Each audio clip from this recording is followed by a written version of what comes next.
and you guys are good to go. All loss will be at 4:43. Have a good round, everybody. Thanks, Spot. Thanks, Scott. Almost called you Spot. Good afternoon. My name is Zachary Harris. We're here to call this case. Do I have any parties present? The plaintiff is ready and present, Your Honor. All right. And the plaintiff, what party do you represent? Today we represent the estate of Genesis Petrillo. Okay. And the defense? The defense is ready, Your Honor. And what party do you represent? Today we represent Harper Martini. Okay. If you will, we'll do any housekeeping now. If you'll introduce yourself, beginning with the plaintiff and then the defense. Please also give us your team number, please. Yes, Your Honor. Good afternoon. My name is Anya Edical, along with my co-counsel, Benjamin Channinson. Good afternoon, Your Honor. Afternoon. And Mr. Max Liu. Good afternoon, Your Honor. And we represent the plaintiff in today's case. For housekeeping matters, we would like to draw the court's attention to stipulations. Mr. Liu, could you please pull up the stipulations? Per stipulation 3, it's been previously ruled that exhibits 1 through 10 are pre-admitted and can be used without laying further foundation in trial, and they should be considered in evidence. Okay. Per Rule 603, we would like to note the constructive swearing in of all witnesses barring party representatives. The plaintiff in today's case does not have a party representative present. Okay, that's it's noted. And per Rule 615, we would like to note the constructive sequestration of witnesses. Did I catch you? A moment ago, did you just say that the party representative is not being constructively sworn? I messed that up, Your Honor. That is not bad. All witnesses are sworn in, but we would like to constructively bar party representatives should any be present today. I'm sorry, say that one more time. I'm not sure I followed you. Per Rule 615, we would like to note the constructive sequestration of all witnesses barring party representatives. Okay, I'm with you now. Okay, yep. And concerning evidence protocol, when entering exhibits other than exhibits 1 through 10, which have been admitted, may we put evidence onto the screen to show the witness, but we would do so constructively outside of the view of the jury until said evidence is admitted. Yes. And lastly, Your Honor, if at any point during trial you can't see or hear us, please just let us know. I will do it. And with that, the plaintiff is ready to proceed. Okay, what is your team name? Our team number? 1, 2, 3, 4, Your Honor. That's memorable. Memorable. All right, and the defendant. Your Honor, permission to make introductions to the court. Please do it. My name is Ross Morrison, and along with my co-counsel, Shanna Kim, who will be delivering the opening address today. Good morning. Good afternoon, Your Honor. Good afternoon. And my co-counsel, Madison Clubb, who will be delivering the closing address today. Hello. Good afternoon. Together, we represent the defense in today's case, which is Harper Martini, who is a party representative today. Okay.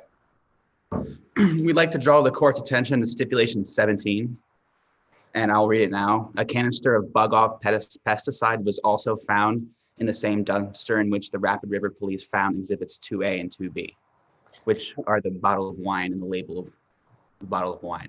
Okay. And with that, the defense is ready to proceed in today's case. Okay. Is that stipulation something you're going to want to have read to the jury? I do believe we will read it into the record. Okay. And if you'll just, when you're ready to do that, either do it or let me know. We'll do it. And what is your team number? We're 1129, I believe. Okay. And just for the party's knowledge, I'll be looking over here. I got a screen here. I'll be taking my notes. I promise I'm paying attention. If there's no other pretrial matters or motions to attend to, we can proceed to opening statements. Okay. Plaintiff, the jury is with you. May I proceed? Yes. June 8th, 2019 was a date that Harper Martini had been dreading for months. On that date, Harper's daughter, Casey Soto, his only living family member, was set to marry Genesis Petrillo. For most parents, this would be a cause of celebration, but not for Harper. You see, he didn't want the wedding to happen. Harper hated Genesis and thought she was trying to break up his family. This fear was confirmed on May 14th, when Harper learned from a voicemail that Casey planned to move to France with Genesis the day after the wedding. Today you will learn that this made Harper so furious that to prevent the wedding from happening, Harper poisoned Genesis's wine with pesticides, an action that ultimately led to Genesis's death. For this reason, we, Genesis Petrillo's estate, are bringing suit against Harper Martini for battery. Now, it might be a little counterintuitive to translate pesticides in a bottle of wine to battery, but in Midlands, any type of poisoning constitutes battery. And we only need to prove this by a preponderance of the evidence. In other words, more likely than not. 50% plus a feather.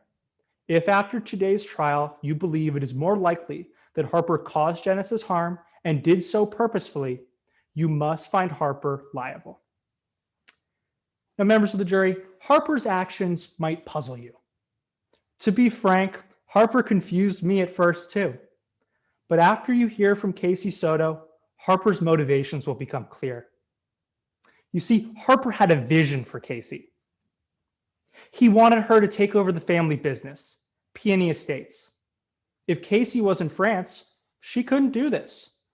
So Harper's first instinct was to bribe Genesis. A few weeks before the wedding, Harper offered Genesis $300,000 to leave Casey and disappear. Harper promised Genesis that if she didn't accept the money, that he would get rid of her the hard way. Members of the jury, Genesis didn't accept the deal. Harper was running out of time. But while the clock was ticking, Harper was not out of options. Angel Rodriguez, a member of the wedding party, will tell you that the night of the rehearsal dinner, she saw Genesis in the kitchen with a can of pesticides. Then, mere hours later, Harper gifted Genesis a bottle of Cara wine that was stored in that very kitchen. Genesis then drank the wine and became sick in a way that Angel had never seen before. Genesis was rushed to the hospital, but succumbed to the poison. After Genesis's death, scientific tests run on that Cara wine bottle found that it was laced with pesticides. Dr. Jimin Kwan, the emergency physician who treated Genesis, will tell you that those same pesticides found in that bottle were found in Genesis's blood and stomach. Dr. Kwan will conclude that the wine that Genesis ingested caused her death. Now, after I'm finished talking, defense counsel will get up here before you and ask you to focus on something else. That is their right. But as they talk, I encourage you to focus on the facts. Facts that at the end of today's trial will be clear. If you follow the pesticides from the kitchen to the Cara wine to Genesis, it will lead you to one place and one conclusion. It will lead you straight to Harper, a man who was running out of time. And that is why, at the end of today's trial, my co-counsel, Max Liu, will ask that you find Harper Martini liable. Thank you, Mr. And is the defense ready? Yes, Your Honor. All right, jury's with you. Your Honor, opposing counsel, members of the jury. There is one simple explanation. Genesis Petrillo died of liver failure, not pesticide poisoning. We cannot imagine how traumatic this experience must have been for Genesis Petrillo, and our hearts go out to his family and loved ones. But when the plaintiff today brings forth a claim of battery, they bring with them the sole burden of proof in the case. This burden requires that they prove beyond a preponderance of the evidence that Harper Martini intentionally poisoned Genesis Petrillo's wine. However, they will fail to meet that burden, for there is one simple explanation. Genesis Petrillo died of liver failure, not pesticide poisoning. As Mr. Chenniston explained just a moment ago, the wine that to win their claim, the plaintiff hopes that you'll infer that Harper Martini killed Genesis Petrillo by poisoning the wine he gifted him with pesticides.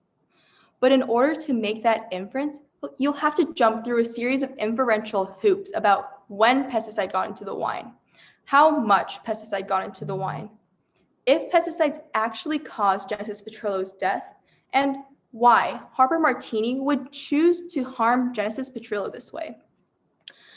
Members of the jury, you don't have to make the plaintiff's inferences about the unknowns and the unlikelies. We humbly ask that you keep these questions in mind as you listen to the evidence in this case.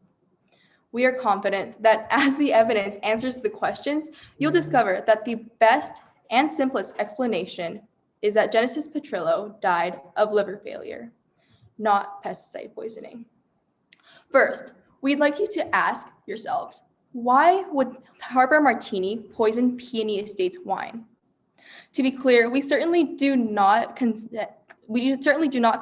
that Harper Martini did not like Genesis Petrillo. As you will learn, from Mr. Martini, he had every reason in the world not to like Genesis Petrillo. But as the evidence will show, it certainly does not make sense for Harper Martini to poison a bottle of his own wine. Mr. Martini will take the stand and tell you why that does not make sense. For Mr. Martini, poisoning Miss Petrillo with Peony Estates wine would mean risking the two things that Harper Martini cared about most in the world: his relationship with his daughter, Casey Soto, and the financial well-being of his business, Peony Estates. The second question we want you to think about is, could pesticide poisoning really have caused Genesis Petrillo's death? Now, we certainly deny that there was ever a lethal dosage of pesticide in Peony Estates Caro wine, but even if there were pesticides in the wine, that simply would not explain Genesis Petrillo's death. You see, Mr. Martini will also tell you about another occasion in which an employee accidentally ingested pesticides. You will hear how this experience was wholly different from Genesis Petrillo's. Lastly, the third question I'd like you to consider is, what else could have caused Genesis Petrillo's death? Today, we will call Dr. Cannon to the stand, and she will tell you about a liver condition called hepatic disease. You will hear that hepatic disease has all of the same symptoms as pesticide poisoning. You will also learn that the most common risk factor for hepatic disease is habitual substance abuse. We have two witnesses today that will testify to Genesis Petrillo's excessive drinking habits. Both Blair Osborne, the wedding planner for Genesis Petrillo and Casey Soto, and Harper Martini will describe Genesis Petrillo's self-destructive habits when it comes to drinking. Members of the jury, the defense today asks you to use the evidence presented to answer these three questions. And when taking all of this evidence into consideration, you will find that the plaintiff will not meet their burden. The simplest, the best, and the most plausible explanation for Genesis Petrillo's death is liver failure, not pesticide poisoning. That's why at the close of evidence in today's trial, my co-counsel, Ms. Madison Clubb, will come before you and ask you to find Harper Martini not liable.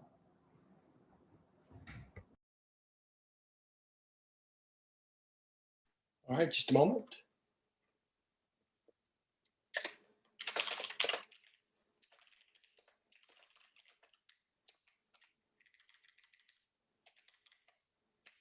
All right, is the plaintiff ready to proceed to their first witness? Yes, Your Honor. Plaintiff calls Angel Rodriguez. All right, Ms. Rodriguez, you understand you've been sworn, correct? Yes, I do. All right, the witness is with you. Good afternoon. Please introduce yourself to the members of the jury. Hi, my name is Angel Rodriguez. Tell us about yourself. Well, by day, I'm Rapid River Valley's premier pre-K educator. Teacher of the Year for 3 years running. But by night, I dominate Midland's trivia scene. I mean, you name a bar around Midlands, and I've won a round or two of trivia there. Genesis, Casey, and I, we actually had one of the best teams in the whole Tri-County area, before everything happened. Who's Genesis? Genesis was one of my best friends. She passed away last year. I'm sorry to hear that. And what kind of person is Genesis?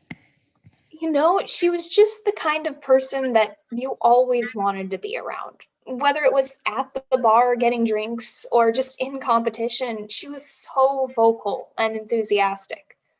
She also really had this ability to stand up for people she cared about, especially when it came to Casey. Who's Casey? Casey was Genesis's girlfriend, and later on, her fiance. She's just one of the sweetest people I've ever met, but after everything happened, we don't really talk as much as we used to. What was Casey and Genesis's relationship like? Well, when I met them in 2016, they just struck me as, the sweetest couple you've ever seen. I mean, move over Elizabeth and Mr. Darcy, because Pride and Prejudice had nothing on Genesis and Casey's love story. They just seemed like the type of couple that had always been together and always would be. And I know you said that Casey was Genesis's fiance. When did they get engaged, and were you there? Yeah, I remember hiding behind a Planatus occidentalis, the common sycamore, at the botanical gardens to film the moment that Genesis got down on one knee. I mean, their whole wedding was like a picture Rene Magritte's The Lovers meets Gustav Klimt's The Kiss. But things got a little bit more Romeo and Juliet once Harper got involved. Who's Harper? Harper Martini is Casey's dad. Let's just say he's the type of parent that I would dread meeting at parent-teacher conferences. I mean, he's such a helicopter dad. He fought Genesis on every detail of the wedding. The flowers, the food, even the bridesmaids' dresses. But the biggest spat they had was about the venue. What was wrong with the venue? Character evidence. All right, I'm sorry. Go ahead. Yes, Your Honor. Angel Rodriguez is contesting to Harper Martini's character as a helicopter dad, saying that Harper's past actions as controlling could lead to current situations in which Harper could be seen as controlling. So the objection is that the characterization of Mr. Martini as a helicopter parent or helicopter dad is an improper characterization? Yes, Your Honor. Okay. Help me understand the rule that you're relying on. Yes, Your Honor. This is 404 character evidence. Essentially, we can't assume that since Harper Martini portrayed these characteristics in the past that he will again in the future. Okay. May I respond, Your Honor? Yeah. Character evidence is essentially action and conformity therewith. Because a certain action was exhibited in the past, character evidence would be using that action to affirm that this action would be happening in the future. This is not an action, this is a behavior and a trait of the individual, and we're not using it for the truth of the matter or anything of concern. We're just characterizing and laying foundation for this individual, which is the defendant. This is not an action, but a behavior or trait. Okay. Ms. Kim? Yes, Your Honor. The plaintiff wants you to make an inference based on the prior characterization of Harper Martini to show conformity therewith. And it's an improper characterization of Harper Martini. Okay, here's what I'm going to do. I'm going to formally overrule the objection and encourage you to bring it up again if the plaintiff offers some sort of evidence that says because he has this character for being a helicopter parent or whatever the language is, therefore and not because of any direct evidence, but therefore he must have done something in conformity with that character. I'll note for your guidance that them having a bad relationship, I don't consider to be character evidence. So I wouldn't advise making an objection on that. So overruled for the moment, and you may proceed with your question. Yes, Your Honor. What was wrong with the venue? Well, I didn't think that anything was really wrong with it, but Harper wanted to have the wedding at his winery and bed and breakfast, Peony Estates. I mean, I didn't mind too much because, in flower code, the peony represents good fortune and happy marriage. But it was kind of a sudden change. Now, I'd like to talk to you about the wedding weekend. When did you arrive? Well, we all showed up at Peony Estates around, June 7th for the rehearsal dinner. And how was the rehearsal dinner? It was kind of like Of Mice and Men by John Steinbeck. Things started off looking great, but as the weekend went on, not so much. For those of us who haven't read that book, Miss Rodriguez, what do you mean? Well, the whole day started with Genesis and Harper having their usual back and forth, but tension was higher than normal. Harper in particular was acting weird, like telltale heart kind of weird. What exactly do you mean Harper was acting weird? Well, at one point, I was in the kitchen checking out the antique stonework. Last year, the winner of the Midlands Trivia League won on a question about architecture, and I've never really lived it down. And I ran right into Harper, carrying a bottle of pesticides. What was Harper doing with pesticides in the kitchen? Well, that's what I asked him. And he said, it's for Genesis, because Genesis is such a pest. And then he said he was going to go spray the kitchen or something, but it was weird. How did the rest of the rehearsal dinner go? Well, I thought that things were getting better at around 10, when Harper came out with this unique wine for Genesis. She gave her this big bottle labeled Cara and said, "This is for you. You're marrying my only daughter." We all got a bottle of wine too, but Genesis was the only one who got that specific type, the Cara. Would you recognize a picture of that bottle of wine? Yeah, I think so. Mr. Channinson, could you get Exhibit 2A up on the screen? Is this the wine bottle you saw? Yeah, that looks like the Cara. Who all drank the Cara? Well, Genesis did, mostly. I mean, she offered it to everyone at the table, but I was the only one who ever took a sip. It was a bizarre wine. I mean, I did a summer tour in Catalona where we did wine tasting. So, I'd say that I have a pretty eclectic palate, but I'd never had any wine that tasted like that. Honestly, I took one sip and I spat it right out.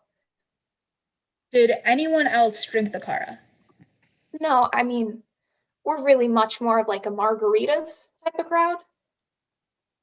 Mr. Channinson, you can take that exhibit down now. Thank you. You said Genesis drank most of that wine. How was she acting after? Something was definitely off. After she finished her bottle of wine, she was uncoordinated and her speech was slurred, but it really didn't make sense to me that she would be drunk. She'd only had a few glasses of wine. I mean, red wine makes me sleepy too, but come on. When I asked her if she was okay, she said, "This isn't a kind of feeling I felt before." I decided to take her back up to her room. And then what happens next? Well, I take her back up to her room, thinking that, she would be able to sleep it off. But once we get up there, she's sweating buckets and she just doesn't stop vomiting. I mean, she couldn't even hold down water. At some point, she just blacked out completely.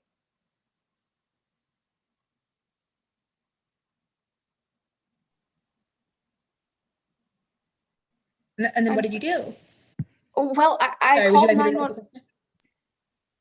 All right, we're having a little bit of a delay here. Let's just pause for just a second.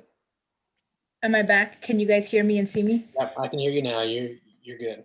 Go ahead with Sorry about that. I think my internet It happens. got a little unstable. What did you do? Well, I called 911. When I get to the hospital, they tell me that something is wrong with Genesis. They even think she's been poisoned. I guess then I realized that, what's happening now is bigger than the stupid wedding. So I go back to the hotel to tell Casey. What happens when you get back to the hotel? When I got there, I immediately ran into Harper. Before I had the chance to tell him about anything, he just looked at me and said, "Genesis got poisoned? Oh no, we'll have to cancel the wedding." And when exactly did this exchange with Harper happen? It was literally right after I got back from the hospital. I hadn't had the chance to tell anyone that Genesis was poisoned. So if you didn't tell Harper that Genesis was poisoned, how did Harper know? I have no idea. Did you tell Casey? Of course, I ran straight to her room. She was in her dress, but we just went right out the door and drove straight to the hospital. And what happened when you got there? We were late. 5 minutes too late. By the time Casey and I got to that hospital, Genesis had died. Thank you. No further questions. Thank you very much. Ms. Kim, do you have any cross-examination? Yes, Your Honor. All right, the witness is with you. Ms. Rodriguez, can you see and hear me clearly? Yes, I can. Now, I know this is a sensitive topic, so if you need to stop me at any point, please feel free to do so. Thank you. I appreciate that. So let's start with Genesis.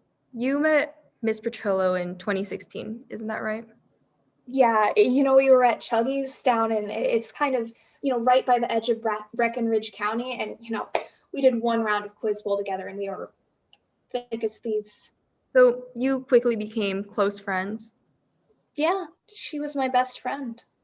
And you talked about on Direct how you would go to trivia nights together at bars.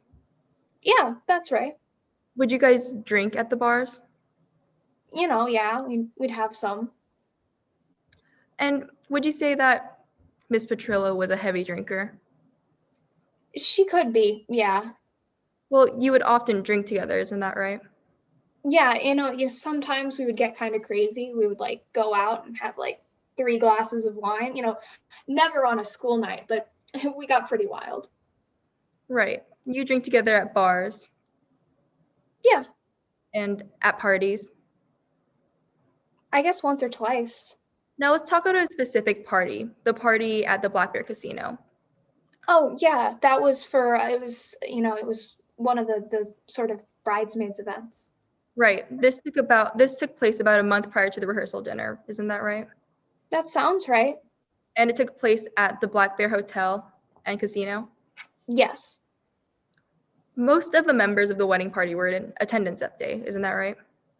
Yeah, I think so. Including you I was there. and Miss Petrillo? Yeah. You both had a great time. Isn't that right? Yeah, no, it was fun. Arguably too great of a time? Yeah, it was a wild night. And, sometimes you go out, you have fun. And then around 7 a.m. the next morning when you're teaching kindergartners, you kind of regret it. Right. And Mr. Petrillo or Miss Petrillo had a lot to drink. Isn't that right? Yeah.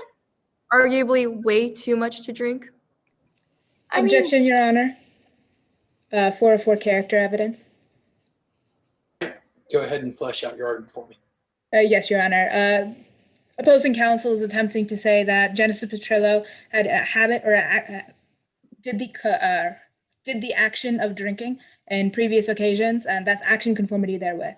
Because Genesis Petrillo was drinking in previous times, she would proceed to do so on the day of the incident.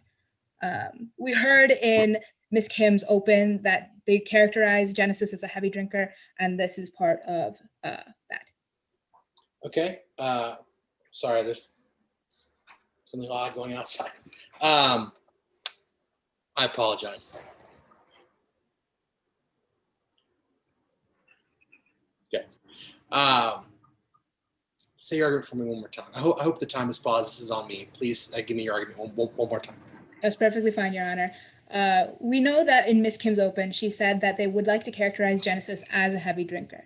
Character evidence is action and conformity therewith. Because an action occurred in a previous circumstance, it would happen at a future circumstance, or the circumstance of contention, which would be the day of the reception. Ms. Kim is trying to say that because Genesis had a habit or proceeded to drink on a specific occasion to excess, that she would do so on the same night of the rehearsal, and that is what would lead to her death. So this is improper character evidence. Okay, Ms. Kim? Yes, Your Honor. First, we're not using this for the truth of the matter. There is no doubt that Genesis Petrillo was drinking the night of her wedding, but even if that's not enough to convince you of why this isn't objectionable, it is the defense's contention in today's court that Genesis Petrillo died of liver failure through hepatic disease. And this is just foundational in setting the stage to show that Genesis Petrillo did have a history of drinking, which could have led to the liver failure. Okay, I think that, yep, I'm with you. So I'm going to overrule the objection. That was well argued. And apologies that someone is apparently building a new house right on top of mine. Let's proceed. Yes, Your Honor. So, Ms. Rodriguez, again, Miss Petrillo had a lot to drink that night. Yeah.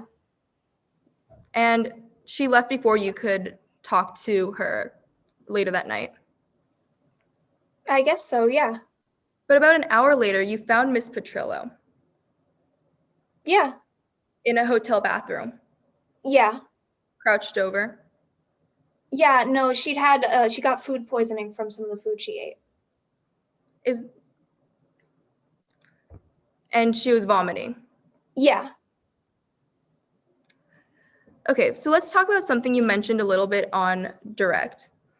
You talked about when you ran into Harper Martini carrying pesticides. Yeah. Right, and you testified on direct examination that the pesticides were for Genesis.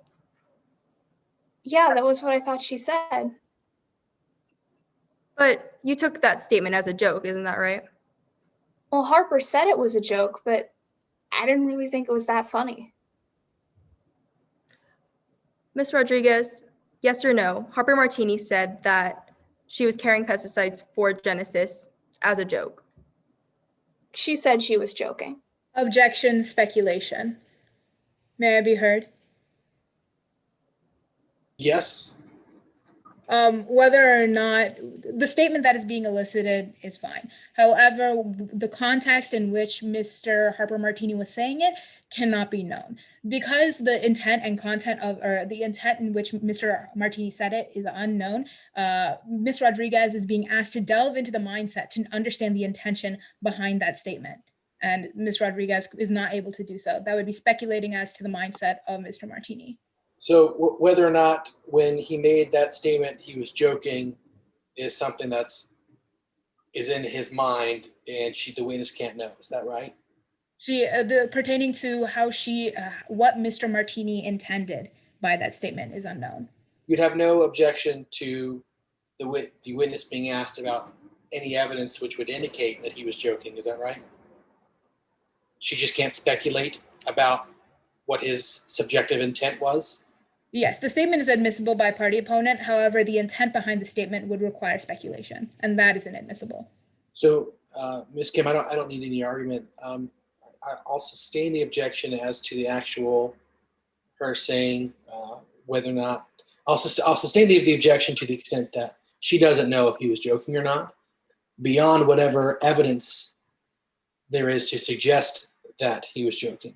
I.e., if he said, "Oh, it's just a joke," that's something that you're welcome to bring out in cross-examination. But the objection will be sustained, and you may proceed with your question. Yes, Your Honor. Ms. Rodriguez, is it your testimony today that Harper Martini was not joking when he was talking about the pesticides? Well, I guess I can't tell you what Harper thought, but I didn't think it was a joke. So did Harper not tell you directly that it's a joke? No, he said he was kidding. He guessed. All right. So when you were with Harper that day, you didn't see where Harper went. Oh, I saw her heading towards the kitchen. But you don't know for sure if he was going to the kitchen. I really wasn't paying much attention to what he was doing. So you definitely don't know where the pesticides themselves were going. No, If the pesticides were opened, no, or even if the pesticides were sprayed. no. All right, Ms. Rodriguez, let's talk about the rehearsal dinner briefly. Okay. At the rehearsal dinner, you don't know exactly how much Ms. Petrillo had to drink, is that right? I thought she had like a couple glasses of wine. But you don't know exactly how many drinks she had that night? It was like 2 or 3, but I wouldn't be able to tell you which it was. And when you found her later that night, she was vomiting, Yeah, sweating. it was, I've never seen anyone that sick before. Similar to how she was throwing up at the Black Bear Casino. I guess, but not this time because there was no way Genesis was drunk. I mean, she'd only had a couple glasses of wine. But once again, Ms. Rodriguez, you don't know exactly how much Genesis had to drink that night? No. Thank you. No further questions. Is there a redirect? No, Your Honor, I just asked that my witness may be excused. Is redirect permitted in this jurisdiction? Yes, Okay. it is, Your Honor. Thank you. Mr. thank you. Rodriguez, thank you for your time. You may step down. Thank Will you. there be any more witnesses from the plaintiff? Yes, Your Honor. Defense calls Dr. Jimin Kwan. Dr. Kwan, if you'll give us just a moment. Yes, Your Honor.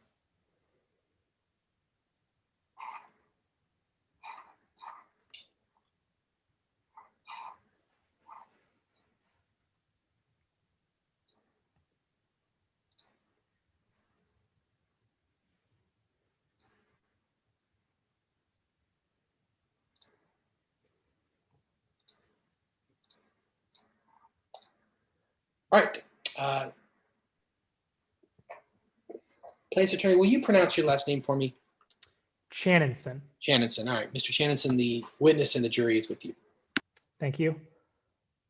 Good afternoon. Could you please introduce yourself to the members of the jury? Good afternoon. I'm Dr. Jimin Kwan. What do you specialize in, doctor?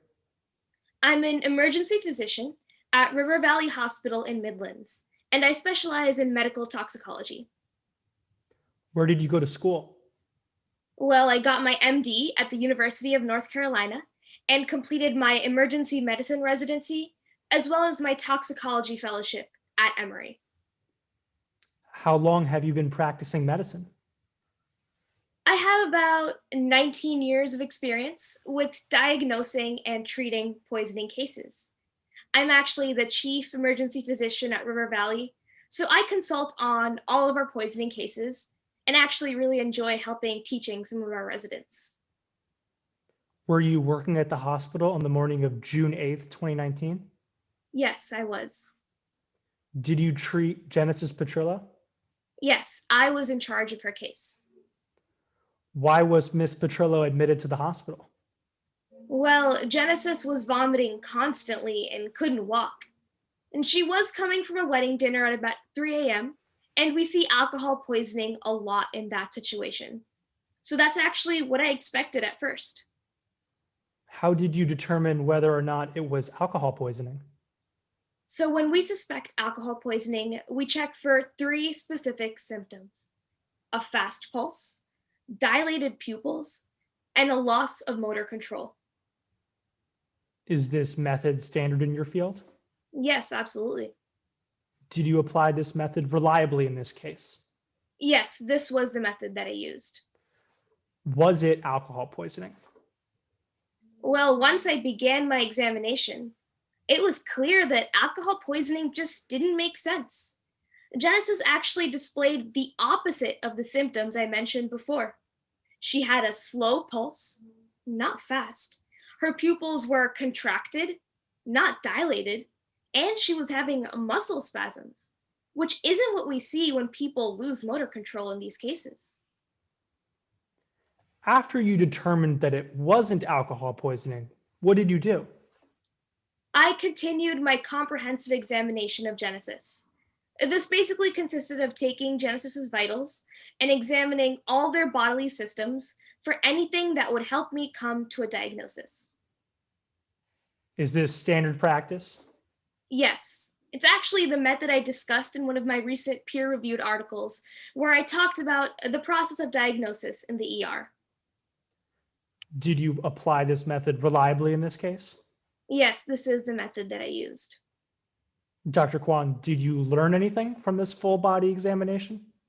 Yes, I found evidence that Genesis had ingested a potentially deadly amount of organophosphates. Can you explain what organophosphates are to the members of the jury? They're just a common kind of pesticide here in Midlands.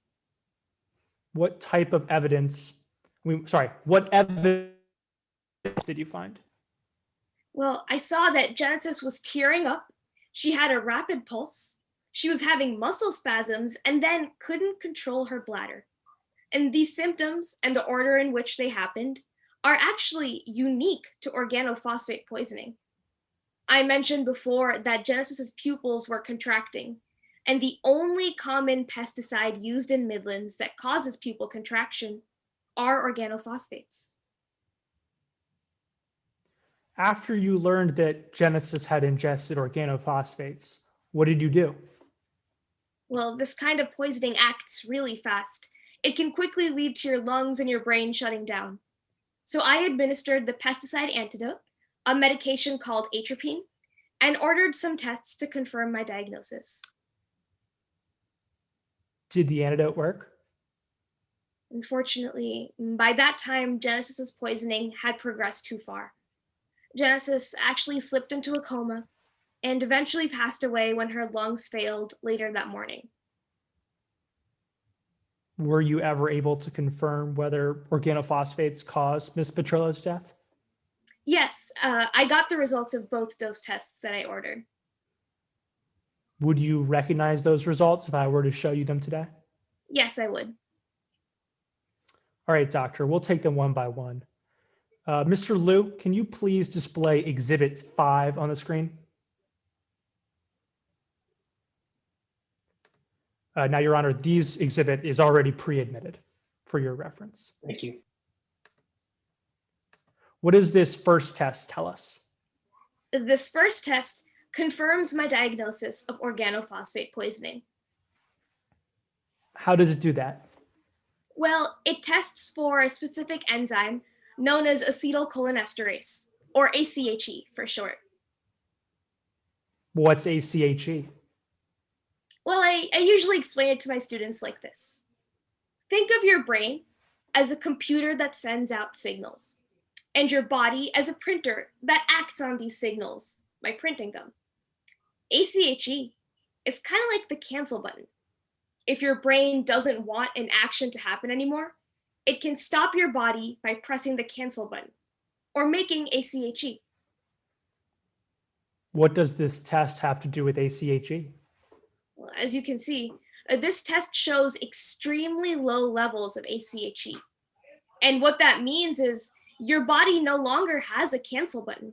It keeps printing actions that your brain just doesn't want it to. And this leads to muscle spasms, and in more extreme cases, your lungs and your brain failing.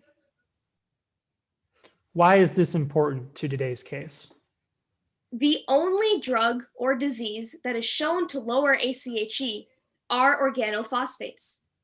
There's absolutely nothing that explains this result except organophosphate poisoning. Mr. Liu, can you please display Exhibit 6? Again, Your Honor, this exhibit is also pre-admitted. Thank you.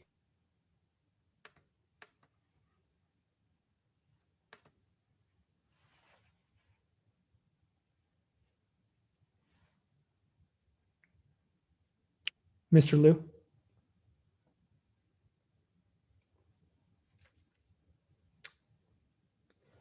We appear to be having some technical difficulties, so we're just going to move on without displaying us on the screen. My apologies.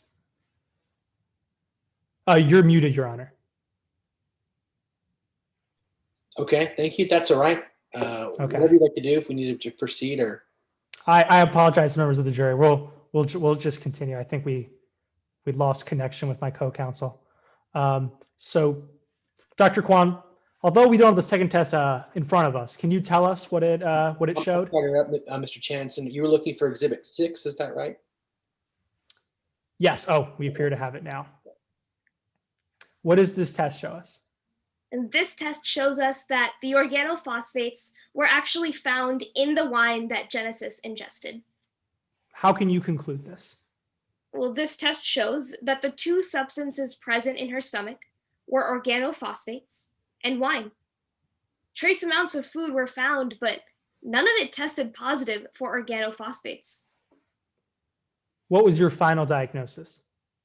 I was able to conclude that Genesis died from respiratory arrest due to ingesting organophosphate pesticides. Did you determine the source of the poisoning?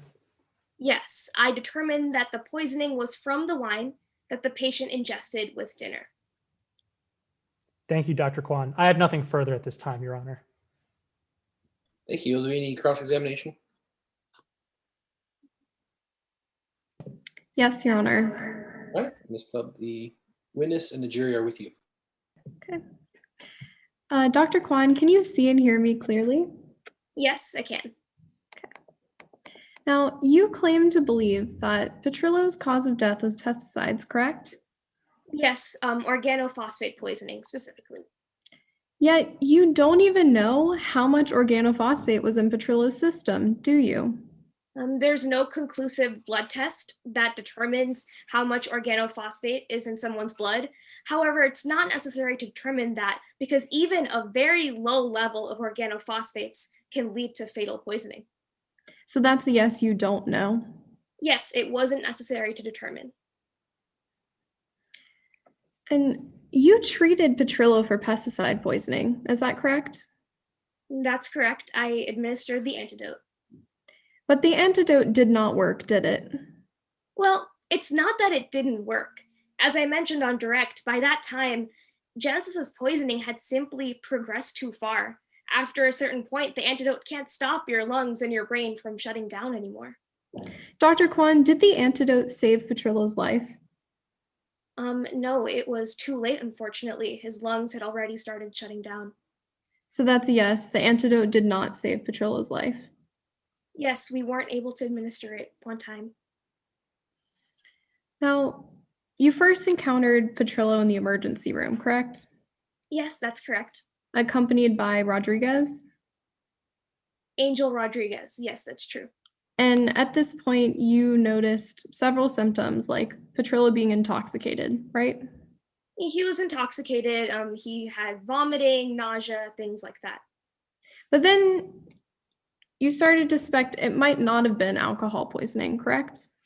Yes, I conducted that test that I talked about on direct examination, and it was clear to me that it wasn't alcohol poisoning causing these symptoms. I want to talk about some of the things you mentioned on direct examination. Of course. Well, first, let me start. You are a doctor that specializes in toxicology, correct? Yes, that's correct. That's why I handle all the poisoning cases. So, as a physician, you are familiar with hepatic disease, right? Hepatic disease? Yes, that's correct. It's a liver condition. And you would know its symptoms? Yes, of course. Well, on direct examination, you said that pupil contraction could only be caused by pesticides, didn't you?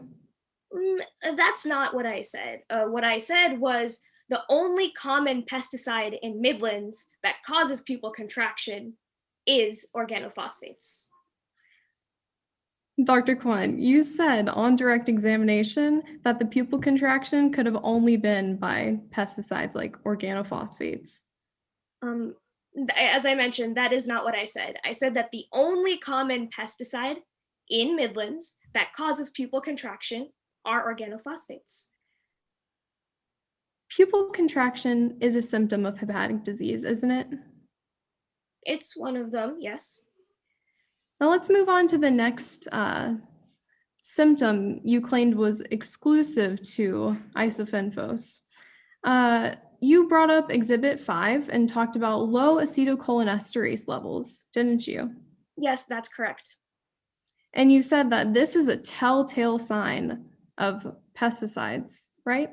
Yes, we use it to conclusively determine pesticide poisoning. But Dr. Kwan, as a doctor, you do know that low acetylcholinesterase levels are consistent with hepatic disease. That's incorrect. Dr. Kwan, you deny that low acetylcholinesterase levels are consistent with hepatic disease? Yes, low acetylcholine. So I can clear that up for you. So acetylcholinesterase is a part of a larger family of enzymes called cholinesterases. While it's true that there are other types of cholinesterases that are lowered or increased by hepatic disease, ACHE is simply not affected by it.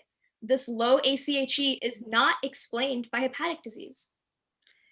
Dr. Kwan, Harvard graduate Dr. Cannon will testify today that low acetylcholinesterase levels are consistent with hepatic disease, but you want to disagree with her. Is that what you're saying today?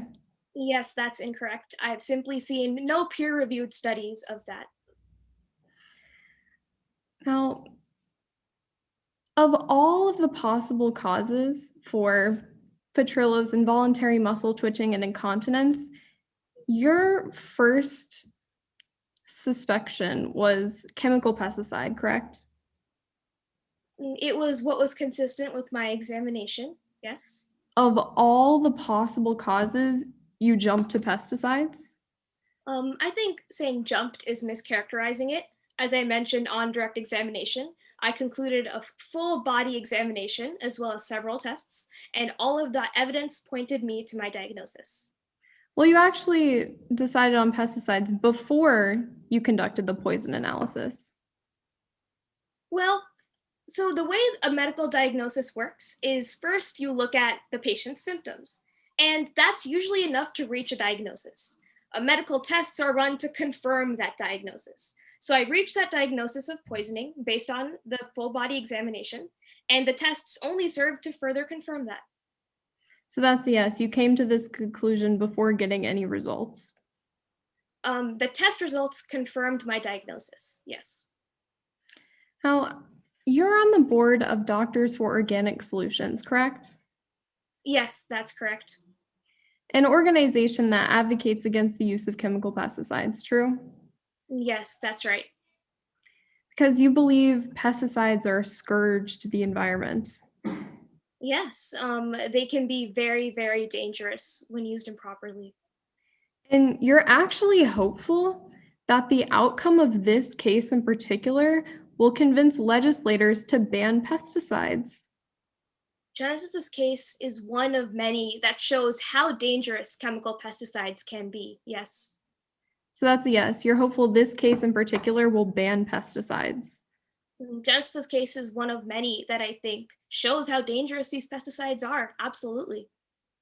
Dr. Kwan, yes or no to my question? Objection, Your Honor, asked and answered. The witness, just because the witness is not giving an answer that opposing counsel wants, doesn't mean that opposing counsel can continue to ask this question.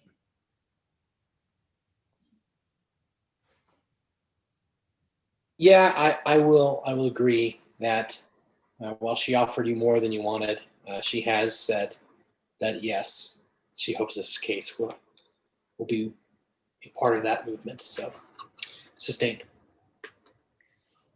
Now, Dr. Kwan, when you write a report, you make sure your report is full and complete, correct?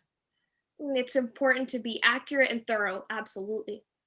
So you would include all relevant information, right? Yes, all relevant information. Now, you mentioned some of Petrillo's symptoms were things like nausea, vomiting, involuntary muscle twitching, things like that, correct? Yes, that's correct.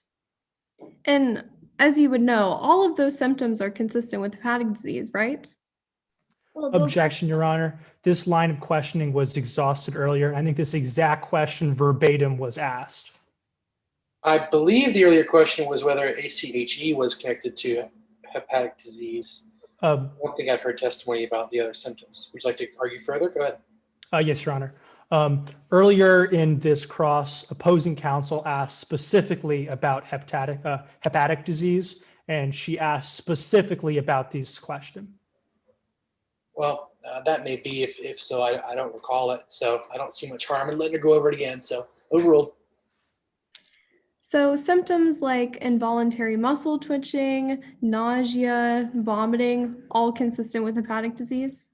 Yeah, those are pretty common symptoms for a lot of diseases, actually. Yet nowhere in your report do you mention hepatic disease. Yeah, I found no evidence it was hepatic disease. The most important symptom for hepatic disease is something known as jaundice. So your skin is yellowed. And Genesis didn't display that. And in my 19 years of studying poisoning cases in the liver in particular, I've never seen a patient with hepatic disease who didn't appear jaundiced. Well, jaundice is a common symptom, true? Like I mentioned, yes. But common doesn't mean you have to have that symptom. Well, it's possible to not have it, but again, like I mentioned, I've never seen a patient not have it. And Genesis's ACHE levels further showed me that this wasn't hepatic disease. No further questions, Your Honor. Any redirect? None, Your Honor. I just asked that Dr. Kwan may be excused. Dr. Kwan, thank you for your time. Thank you, Your Honor. Step down. Are there any more witnesses from the plaintiff?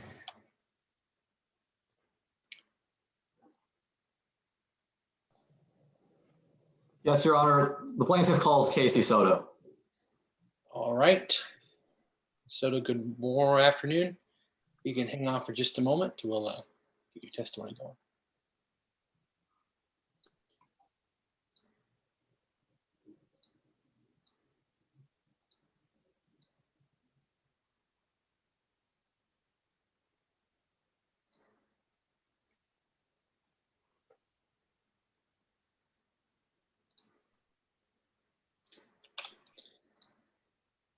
All righty.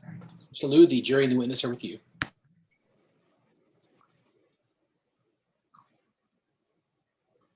Good afternoon. Please introduce yourself to the jury. Hello, I'm Casey Soto. Why are you here today? My fiance, Genesis Petrillo, died on the day of our wedding, and people thought it was a good idea to drag me back into all this heartache. I understand this might be difficult for you, and we'll try to get you out of here as soon as possible. But first, can you tell us about your relationship with Genesis? Genesis was amazing. She always supported me no matter what. She was just so good to be around. Everyone, well, almost everyone loved her. And even though she's gone, I love her so much. Do you know the defendant, Harper Martini? Yes, of course I do. He's my father. We've heard a lot about the defendant's relationship with Genesis. Can you share your perspective? Well, it was just me and my father for a long time. So when it came time for him to share me, Dad took it pretty hard. He did not get along well with Genesis at all. And it got even harder after Genesis and I had gotten engaged. Why do you say that? My dad freaked out when I told him about our engagement. And despite everything, my dad still tried to take over the wedding planning. He said he would pay for a big part of the wedding if we had it at Peony Estates. Did you accept the offer? Yes. Genesis and I were planning on moving to France after the wedding. We wanted to, we thought the extra money might come in helpful. How soon after the wedding were you and Genesis going to move to France? We were going to leave immediately after the wedding. Now, did this affect your wedding plans? Well, to a certain extent. I mean, mostly because my dad didn't know about us moving to France for a while. Well, how did the defendant find out? Well, Genesis, actually. A few days before the wedding, Genesis, some friends, and I had gone out to celebrate finishing up all the wedding preparations. We had a lot of fun. And Genesis actually ended up calling my dad while drunk and spilled the beans about our move. How did the defendant respond? I don't think I've ever seen my father so angry. He just kept screaming about needing someone to take over Peony Estates, and how terrible it would be for Genesis to force me to abandon Harper. She said that Genesis could stay, move to France, or end up 6 feet under, but that I would be staying in Midlands. Like I didn't have a say in the matter. That's why I didn't want to tell my father until after the wedding. Well, what happened after that? I mean, it really made our wedding plans a lot more tense between Genesis and my father. He made it seem like Genesis was taking me away from him. In fact, my dad and I did have a pretty big fight right before the rehearsal dinner about my plans to move to France with Genesis.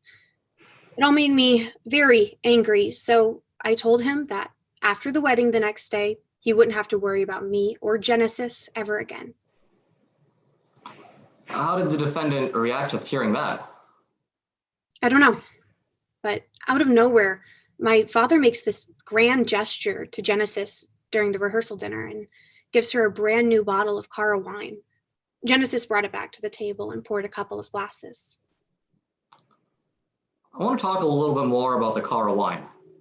Who was drinking it? One of the glasses was definitely for Genesis. She had it right in front of her plate when I left the rehearsal dinner, but I'm not sure if the second glass was for her or someone else. Did you see anyone else drinking from it? No, I didn't see anyone else have the wine. I want to talk about the morning of June 8th. How did you learn that Genesis was in the hospital? Angel told me. The only words I heard from her were Genesis, coma, and pesticide before I had rushed out to get to Genesis at the hospital. What happened once you got to the hospital? We were too late. Genesis had died 5 minutes before Angel and I got there. I couldn't believe it. I couldn't breathe. I have no idea how Genesis could have gotten sick. I ate and drank almost everything she did at the rehearsal. Is there anything Genesis had that you didn't? I guess the wine that my father gave her. And I know what you're going to ask. It's what everyone has been saying, that my father poisoned Genesis, but I can't believe that. I don't want to believe that my father could kill my fiance, but no, he loves me. Thank you, Ms. Soto. Nothing further. Any cross-examination? Yes, Your Honor. First of all, Ms. Soto, I'd like to extend my deepest condolences on your loss. I understand it's very difficult for you. Now, I'm going to be asking you a series of questions, most of which can be answered with a simple yes or no. But if you feel at any time you need to take a minute, please proceed to do so.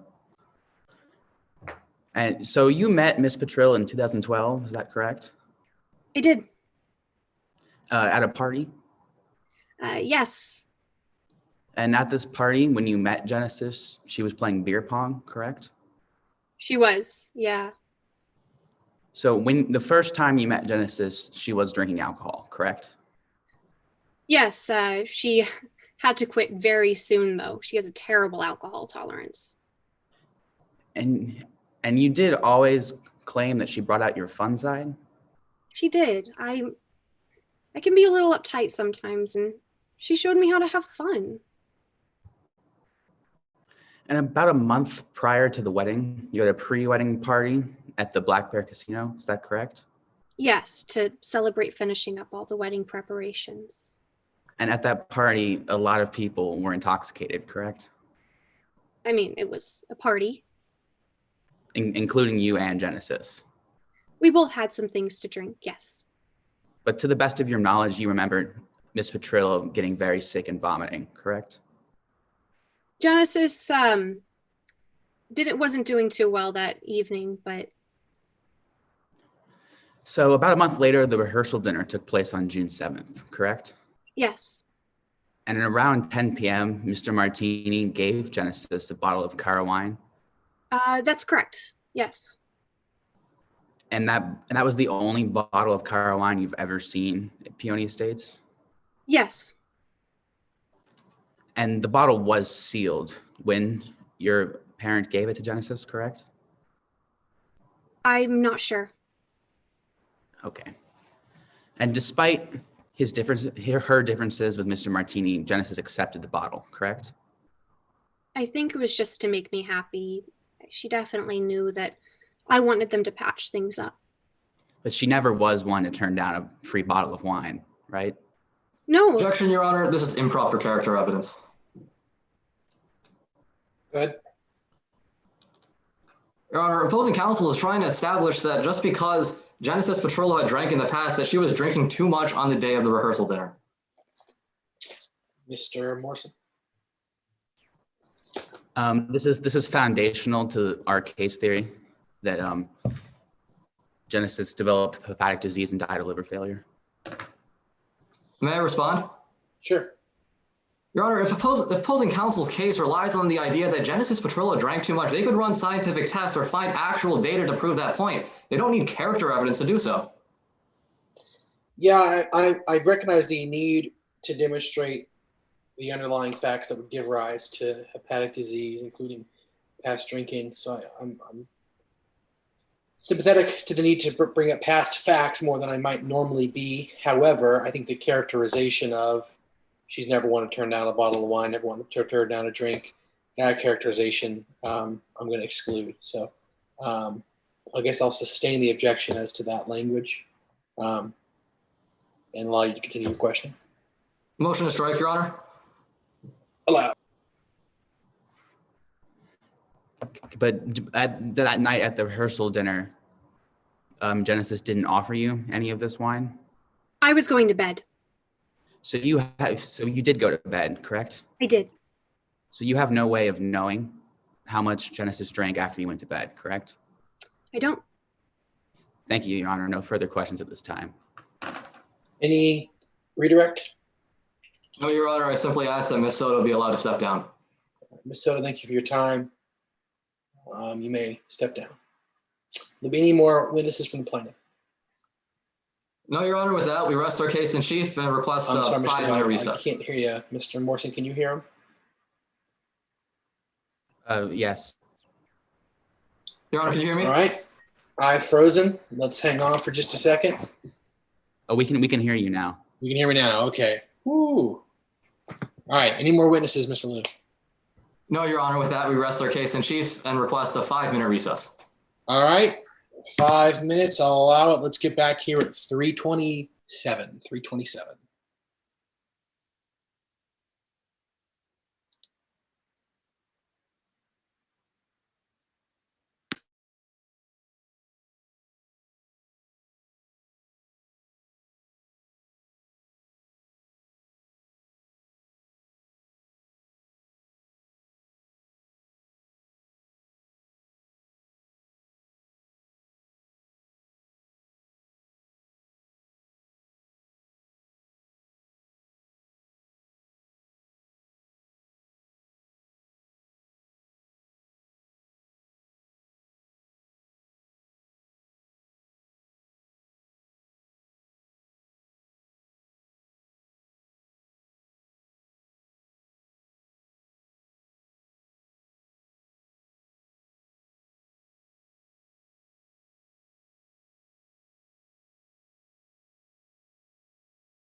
All right, as soon as our advocates are back, we can keep going.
Are you all able to hear me at this point?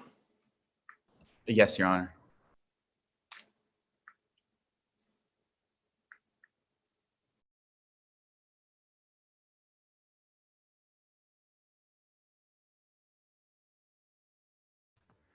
Your Honor, your camera is frozen, but we heard you for that brief second.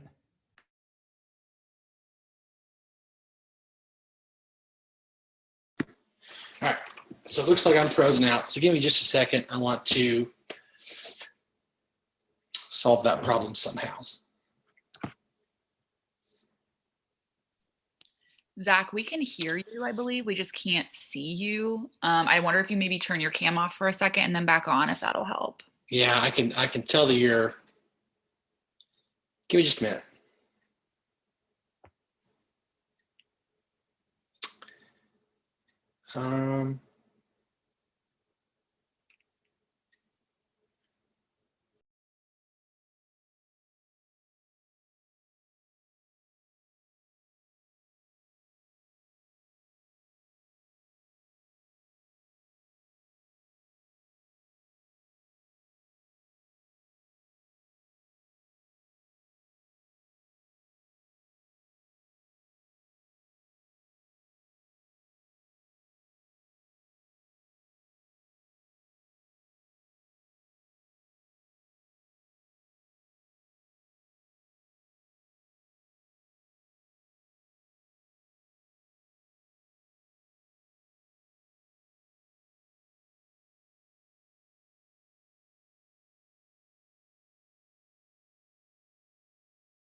Zach, can you hear me? Zach, can you hear me?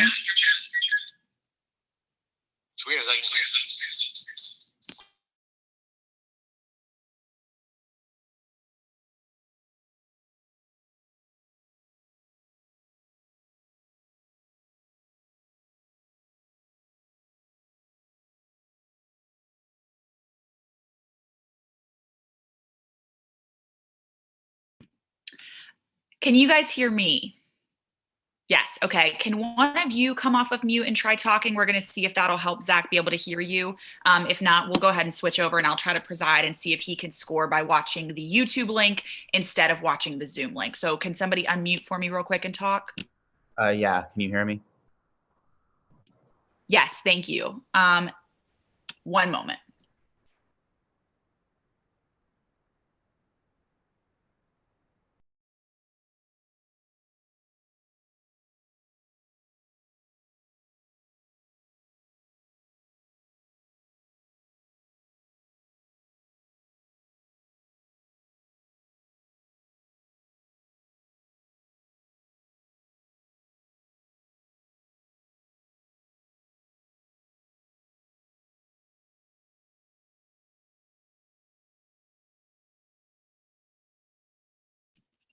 Okay, can everybody still hear me?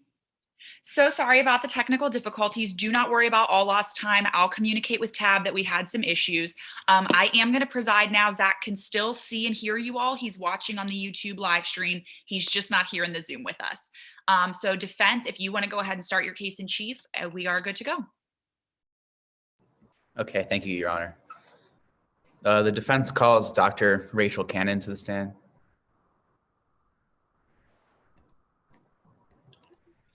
Dr. Cannon, can you see and hear me okay? Yes, I can. Okay. Could you please introduce yourself to the court? Hi, my name is Dr. Rachel Cannon. And what do you do for a living, Dr. Cannon? I'm a medical doctor with expertise in both toxicology and pharmacology. Where did you go to school? I got my bachelor's in chemistry at Ohio State University, and I got my medical degree from Harvard. What about your professional experience? After I finished my residency and finished my medical degree, I took a job as chief toxicologist at Massachusetts General Hospital in Boston. After that, I took a faculty position at Midlands Medical School as the professor of toxicology, and I'm currently working as an associate consultant at Gardner Consulting. And have you testified in court before? Yes, I've testified in over 35 legal cases. Why are you here today? I was retained by the defense to assess the findings of Dr. Jimin Kwan, the medical examiner, regarding Genesis Petrillo's cause of death. What materials did you rely on in coming to your conclusions? I reviewed a number of reports when I was coming to my conclusions. For example, toxicology reports, analytical reports, Genesis Petrillo's death certificate, and of course, Dr. Kwan's own report. And were those materials sufficient? Yes, they were. I didn't get a chance to review the body since it had already been cremated by the time I was retained, but the materials I had at my disposal were more than sufficient to reach my conclusions. And you mentioned you were hired to review Dr. Kwan's findings. What were those findings? Well, according to Dr. Kwan, Genesis Petrillo died from an overdose of isophenphos organophosphates, which are a type of pesticide. Dr. Kwan claims that there was a lethal dose mixed in with the wine that Genesis Petrillo consumed earlier on the night of June 7th. Do you agree with that conclusion? In part. Here's the thing. It's possible that pesticides were the cause of Genesis Petrillo's death, but none of the evidence that Dr. Kwan provides establishes that to any reasonable degree of scientific certainty. What do you mean? Well, there's no evidence that there was a lethal dose of isophenphos organophosphates in Genesis Petrillo's system. Were there any other possible causes of Genesis Petrillo's death? Sure. It could have been alcohol poisoning, a severe allergic reaction, or hepatic disease. I'd like to focus on that last one, hepatic disease. What is that exactly? Well, hepatic is just a fancy way of saying liver, so hepatic disease is liver disease. This might sound like a pretty basic question, doctor, but it's been a while since I've taken high school biology. What exactly does the liver do? The liver regulates the contents of the bloodstream, the good chemicals and the bad. So for example, let's take a chemical we all closely associate with the liver, alcohol. When a person ingests alcohol, it gets absorbed into their bloodstream. As the blood and alcohol pump through the liver uses enzymes in order to break the alcohol down into molecules that your body can excrete safely. If that's how a healthy liver works, what's different about a liver with hepatic disease? Well, a liver with hepatic disease has scar tissue, where a healthy liver would have functioning cells.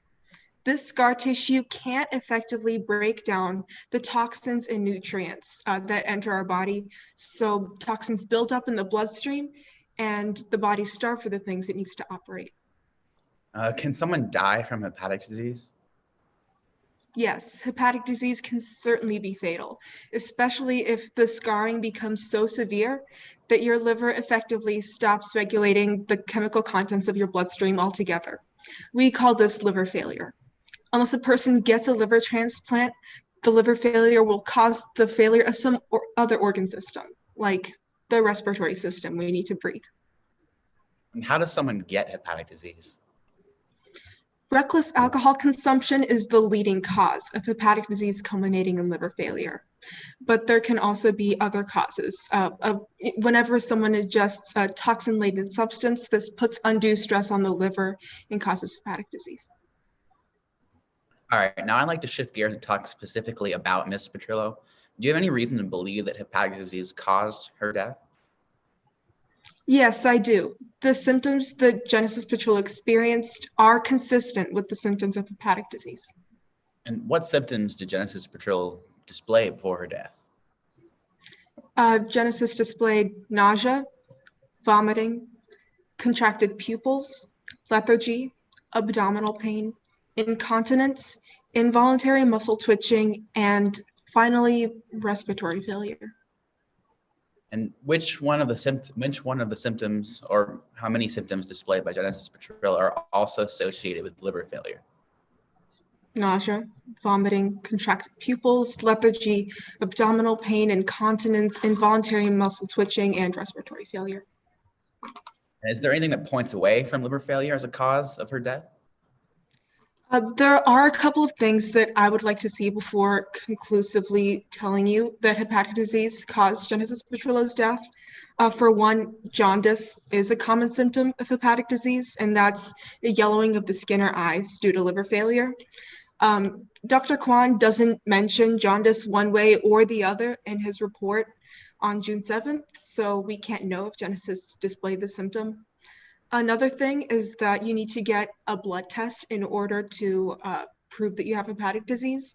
Genesis didn't get regular blood tests, so we don't have that evidence in her medical records. Is there anything that would make that conclusion more likely? Yes, if Genesis engaged in any of the risk behaviors that can lead to hepatic disease, such as drinking, that would certainly bolster that conclusion. Also, if Genesis displayed any symptoms of hepatic disease in the months leading up to her death, since since hepatic disease builds up gradually rather than all of a sudden, this would also go to show hepatic disease. So what are your overall conclusions regarding today's case, Doctor? Well, based on the evidence that I reviewed, it is certainly too hasty to conclude that Genesis Petrillo died of organophosphate pesticide poisoning and not any other cause. Other potential causes are alcohol poisoning, a severe allergic reaction, or, as we discussed in great detail, hepatic disease. Thank you, Dr. Cannon. No further questions at this time, Your Honor.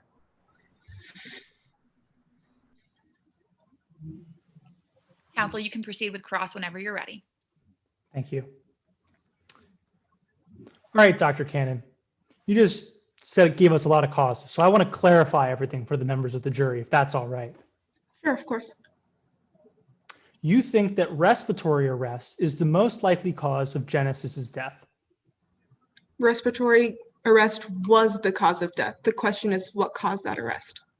You think that pesticide poisoning is the most likely cause of that respiratory arrest? Well, with the information that we have right now, I would have to agree that it's the most likely, but I can't rule out the other causes.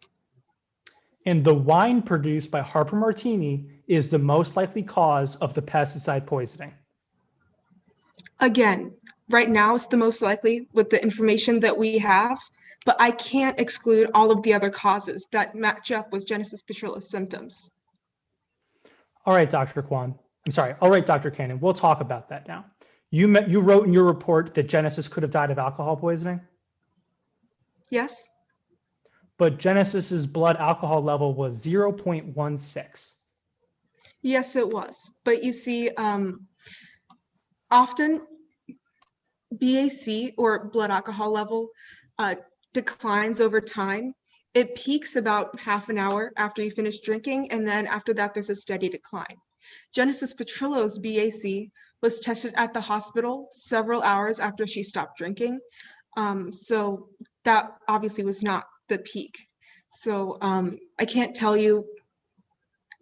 I haven't seen a patient with 0.16 BAC die from alcohol poisoning, but that was not Genesis Petrillo's peak BAC. Let's take a step back, Dr. Cannon. You cannot determine the blood alcohol peak to any degree of scientific certainty. No, I wasn't there to test it at the party. You can't even approximate it. Right. I mean, no, I can't. And alcohol poisoning doesn't explain constricted pupils. No, it doesn't explain constricted pupils, which is why I discussed hepatic disease at such length, because hepatic disease, one of the signature markers is low acetylcholinesterase levels. These low acetylcholinesterase levels cause symptoms like contracted pupils. Contracted pupils and low acetylcholinesterase are used to conclusively determine organophosphate poisoning, but since they can also point to hepatic disease, I really can't tell you that pesticide poisoning is is the definitive cause of death. We'll get there later, Dr. Cannon, but I don't want to confuse the members of the jury. So taking a step back again, alcohol poisoning fails to explain the pesticides in Genesis's stomach and blood. Yes or no? Yes, that wouldn't explain those symptoms. It is highly unlikely that Genesis died of alcohol poisoning. Yes, it is highly unlikely, but I still can't rule it out because of that BAC. And now let's transition to talk about the second cause you mentioned, allergies. You wrote in your report that Genesis could have died from an allergic reaction. Yes, that's true. Anything that Genesis encountered during that buffet, she had never had that catering before, that could be a cause of death. But allergies fail to explain the presence of pesticides in Genesis's system. Yes, I mean, those pesticides could have come from another source at the buffet. Pesticides are commonly used in all types of agriculture. So if Genesis had like an apple that had a tiny bit of pesticides, that would register in her system, but it could easily be too little to cause her death. Dr. Cannon, you're not aware that Genesis had any allergies. No, again, it wasn't in her medical records. In fact, you wrote that you saw no evidence that allergy was the cause of Genesis's death. I can't rule it out because allergies are a common cause of death, and I need a yes or no, Dr. Cannon. You did not find any evidence that allergies was the cause of Genesis's death? No, I did not find any evidence to support that as the most likely cause. All right, now let's talk about hepatic disease. You reviewed all of Genesis's available medical records. Yes, I did. And there was no sign of hepatic disease. Yeah, there wasn't because there couldn't be. Without blood tests, you can't have a record of hepatic disease. And Dr. Cannon, as you testified earlier today, you think that the cause of Genesis's low ACHE levels was hepatic disease. I only said that was a possible cause. Again, I can't conclusively tell you that it was hepatic disease because of those missing blood tests. And you're aware that the kind of hepatic disease that causes low ACHE is advanced hepatic disease. Yes, it is. Hepatic disease is a chronic illness. It causes death in the later stages. And advanced hepatic disease is associated with jaundice. Jaundice is a common symptom. It's not in every case. And just like opposing counsel, I haven't taken biology since high school. So to clarify, jaundice is just the yellowing of skins and eyes. Skin or eyes.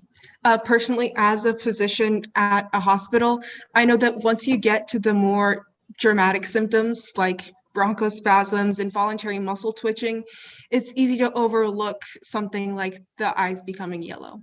So Dr. Kwan doesn't mention jaundice in the report.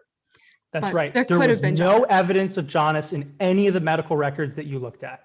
there's no evidence one way or the other.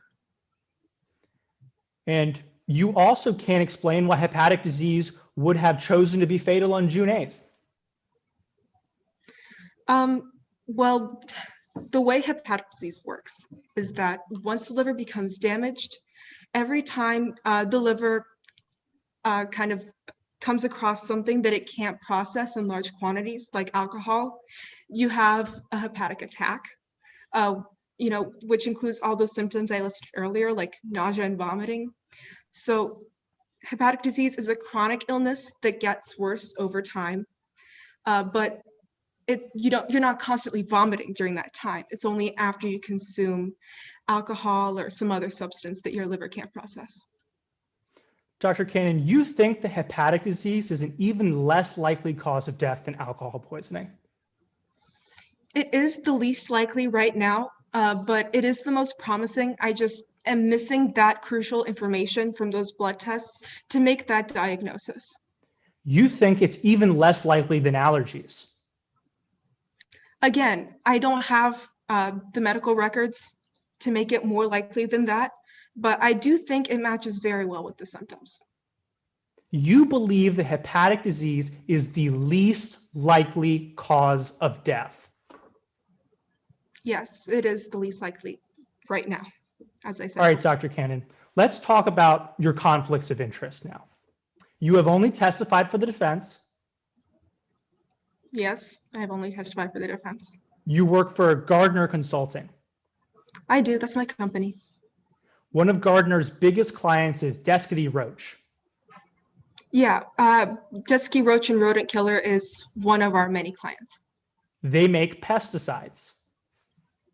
Yes, they do. And their CEO told you that it was extremely important, if you want to continue to have our business, that a pesticide is not found responsible for Genesis's death. Yeah, the CEO did tell me that, but my own reputation as a legal consultant is much more important to me than my company's client. I would never risk my professional reputation. If you lost their business, your company would lose a lot of money.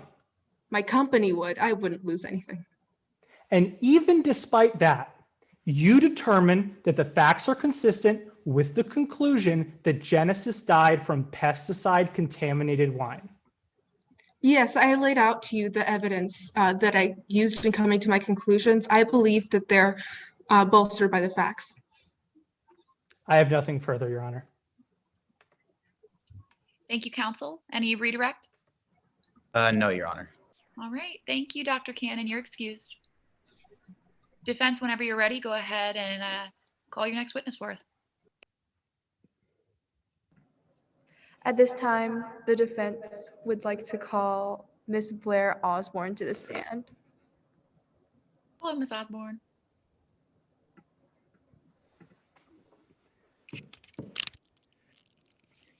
Hi, Ms. Osborne. Could you please introduce yourself for the jury?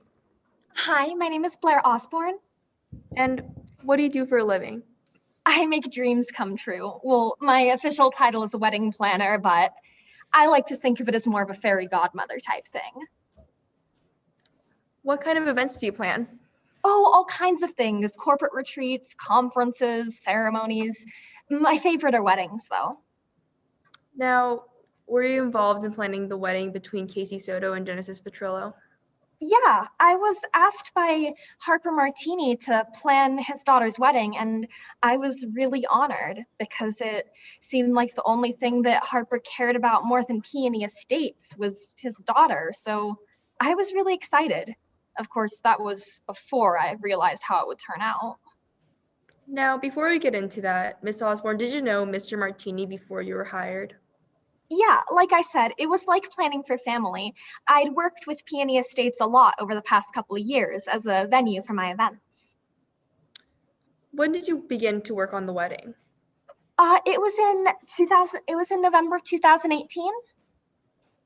And what happened during the first meeting in which you began to work on the wedding? Well, Harper asked me Harper asked me if I would plan their wedding, and he wanted to keep it a secret for a while. So he offered to pay me an increased rate, which I require for blind wedding planning services, if I didn't tell Casey that I was planning her wedding. Did you ever meet with Miss Soto? Yeah, eventually. Early the next year, I met with Miss Soto. And how did that meeting go? It was pretty good. I got to know Miss Soto and Genesis Petrillo quite well, I think. How would you describe the planning process of the wedding between Petrillo and Soto? Well, the planning process was a bit confused and messy overall. I mean, everyone seemed pretty hostile towards each other, but I was doing my best. Now, do you know of any pre-wedding events? Yeah, there was one of the pre-wedding events that I wasn't at because it's very much not on brand with the quality of Bliss by Blair Estates, is a fling at the Black Bear Casino a little while before the wedding. Do you know what went down at the Black Bear? Yeah, so even though I wasn't there, I was having a meeting with Harper later, and Harper played this voicemail that he'd gotten from Genesis that night.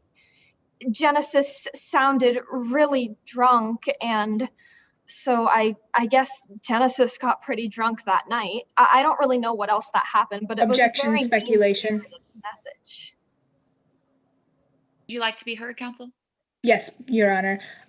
Whether or not Genesis was drunk or how much Genesis had drank, especially because this individual, Miss Osborne, was not present, sounding drunk is one thing, but to say that Genesis was drunk would be speculating as to what was actually occurring at this other location. Response? Yes, Your Honor. It's within Miss Osborne's rationally based perception as someone who has gotten to know Genesis Petrillo that if Genesis Petrillo sounded drunk and was at the Black Bear Casino, which is known for debauchery, that she would be able to know that Genesis Petrillo was not sober, drunk. May I respond on those grounds, Your Honor? Briefly. Being at a location and knowing an individual does not constitute understanding what the mental state of that individual is, given a voicemail. She may sound a particular way, and saying as such is okay, but to say that she was actually drunk would be a speculation, and that is inadmissible. Last word, counsel. Yes, Your Honor.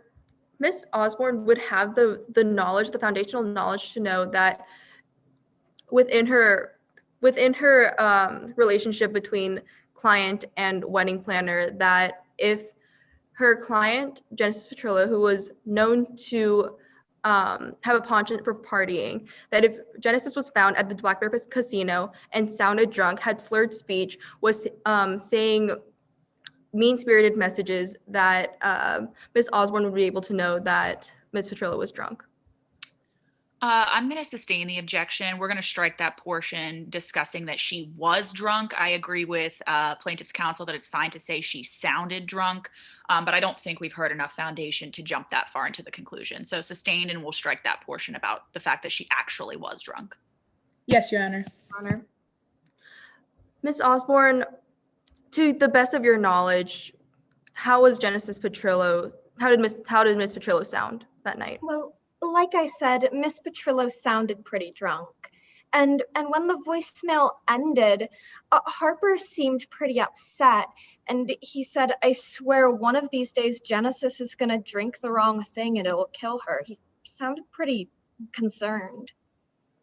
Is that the only thing that happened during this meeting?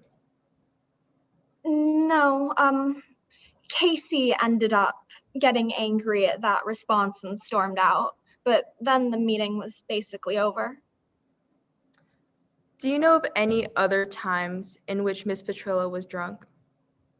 Well, the wedding rehearsal dinner, definitely. It seemed that way, at least. And did you see Mr. Martini interact with Miss Petrillo during this rehearsal dinner? Yeah, of course. It was really genuine and lovely, which I wasn't expecting considering the tension that seemed to be building between them. But Mr. Martini gave Genesis this lovely bottle of wine, and it was a nice ceremony. Do you know if Miss Petrillo ever drank from that bottle of wine? I think I saw Miss Petrillo drink from the bottle of wine, and then I saw her pour another glass, but I didn't see who drank that one. And did you speak with Miss Petrillo after that? Well, when I was headed home for the night, I ran into Miss Petrillo and Miss Rodriguez, who were set up near the cocktail station, and they both appeared to be rather intoxicated. I told them to drink some water, and then I went home. Miss Osborne, when did you return back to Peony Estates? I got there early the next morning to finish setting up for the wedding.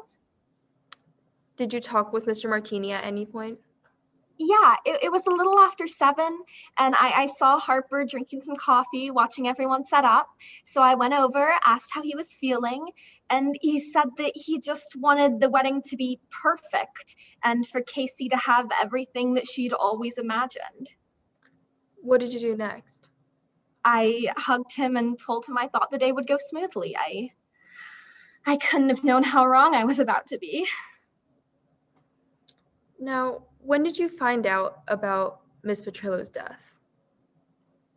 Well, Harper and I had been going around to knock on the doors and wake up the wedding party, but Genesis and Angel weren't there. And Harper was immediately concerned and upset, and he said, I swear if Genesis is throwing up in a gutter somewhere, I will never let her hear the end of it. We only found out later that Genesis was in a coma and then died. Now, Miss Osborne, one final question. Do you have any reason to believe that Mr. Martini intentionally poisoned Miss Petrillo? No, I didn't see anything that would indicate that. Harper's one of the nicest people I know. Thank you. No further questions. Thank you, counsel. Give me just one moment and then you can proceed with cross. Yes, Your Honor.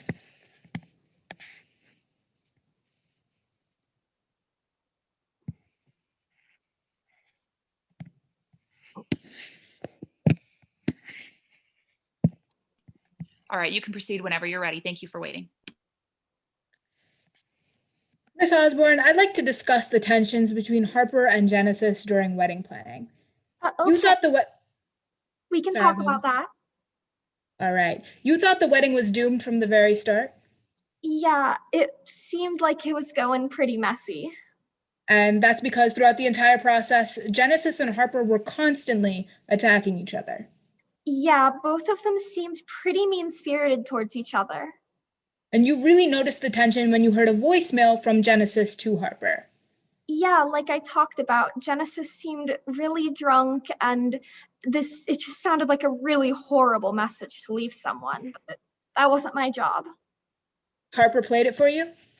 Yeah, Harper played it for Casey and I. You're familiar with Exhibit 8, which is a transcription of that voicemail.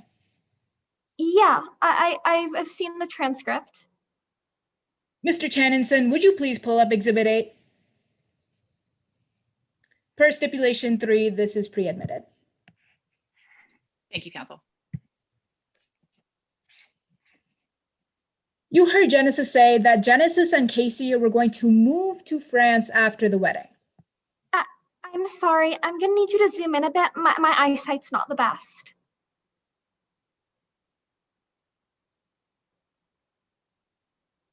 Thank you, that's much better. You heard Genesis say that Genesis and Casey were going to move to France after the wedding. Yeah, that's what I heard. And you heard that they were never going to come back. Yeah, it sounded really cruel. Mr. Channinson, you can take that down. Thank you. After this, it got to the point where Harper started saying some threatening things about Genesis. Harper didn't make any threats to Genesis that I remember. Well, Harper once said, one of these days, Genesis will drink the wrong thing and it will kill Genesis. Yeah, I think she was referring to how drunk Genesis seemed in that recording. I mean, I would be worried too. Thank you for that, Miss Osborne, but I just need a yes or a no to my question. You heard Harper say, one of these days, Genesis will drink the wrong thing and it will kill Genesis. Yeah, that's what I heard, but it wasn't a threat. I don't want to classify it that way. Well, I'd like to discuss the day Harper made that happen. On the day of the rehearsal, you didn't actually see the car. Objection, Your Honor. Speculation. Opposing counsel said when that happened. May I respond, Your Honor? Sure. I was simply signposting to make my line of questioning clear to the jury. Counsel, I don't think it was speculative. You want to try any other objections?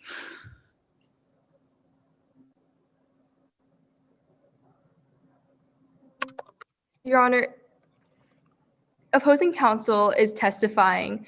There you go. Opposing counsel said, I'm going to sustain that, counsel. It was a good try, but we're going to strike that comment from the record. Go ahead and proceed. Yes, Your Honor. On the day of the rehearsal, you didn't see the car wind properly during the rehearsal. I am not familiar with the Cara wine. I just saw a bottle being given. Well, that bottle, you saw it from 40 feet away. Yeah, that's right. And you were also focused on other things, so you didn't see it properly. Yeah, that's what I've been saying. And if I asked you to identify that bottle by label or name, you couldn't do it. Yeah, like I said, I was pretty far away and busy dealing with putting out all the little fires that come at a wedding rehearsal dinner. So whether or not Genesis drank from that particular bottle, you wouldn't know. I wouldn't say that's correct. I saw Genesis drink. I think I saw Genesis drinking from the bottle that Harper gave her. So although you could not identify the bottle by label or name, you're telling me you know she drank from that bottle. Well, there weren't any other wine bottles on the table, ma'am. Are you saying that every other wedding party member of the wedding party did not also receive a bottle of wine? Your Honor, I would like to object to relevance. Why is it, I just don't understand why it's relevant that opposing counsel needs to know the specific bottle of wine that Genesis Petrillo drank out of at the rehearsal dinner. Response. Your Honor, it's the plaintiff's contention today that that particular bottle of wine, the Cara wine, was tampered with and poisoned by Harper Martini. That particular bottle and the consumption of that bottle is relevant to today's case. And so you're getting at the fact that this witness cannot say whether Genesis did or did not drink that bottle? Yes. Okay, I'll overrule the objection. Relevance is a low bar. Thank you, Your Honor. So whether or not Genesis drank from that bottle, you cannot say for sure. No, I can just say that that's what I think I saw, and I think pretty well, ma'am. And how much she drank that night, you don't know either.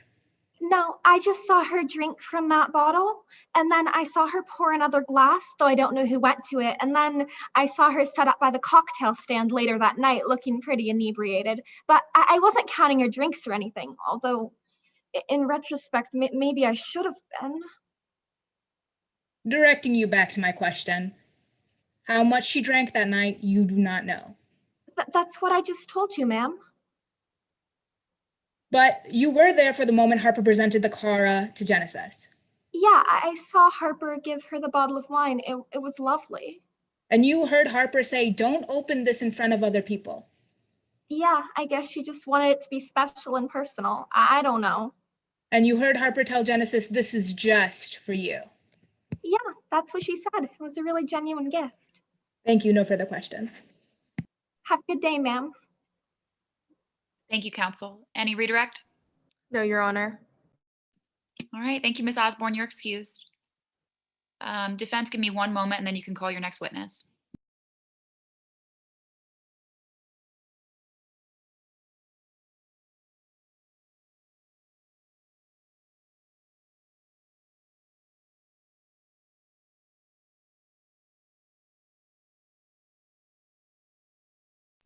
All right, whenever you're ready, next witness, defense. Thank you. The defense calls Harper Martini to the stand.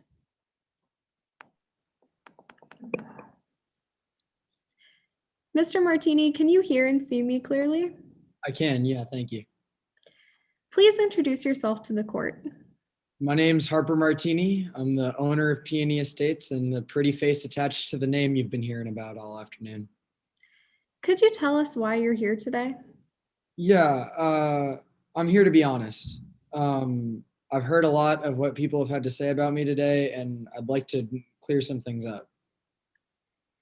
Now, Now, what was your relationship like with your daughter's fiance? Genesis, don't get me wrong, I did not like Genesis, but I would have never done anything to harm him because it would have ruined my relationship with Casey.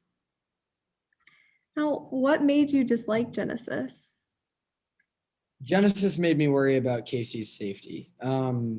Genesis was really persuasive, really suave, really someone who could get people to push their limits, I'll say, because one of Genesis's great pastimes was drinking, and Casey would do that with him. Objection, Your Honor, this is improper character evidence. Response. This is establishing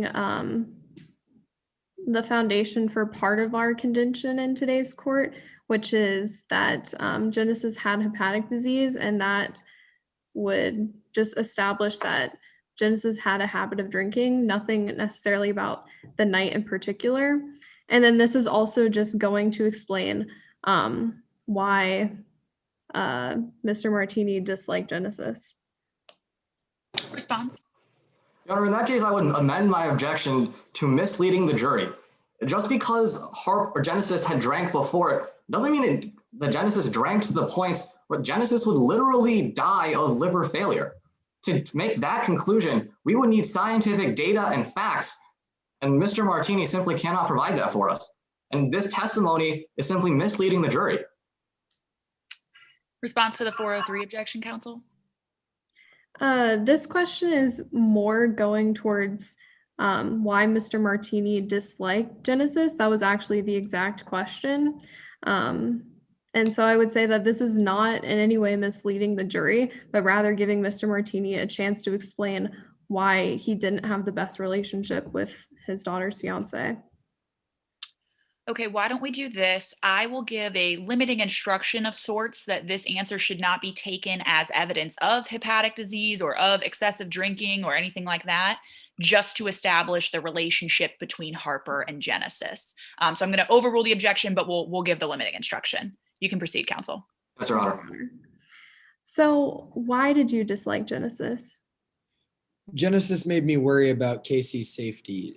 Genesis would risk her own body frequently, and Casey would follow suit when they hung out. Now, what do you mean when you say that Genesis would risk her body?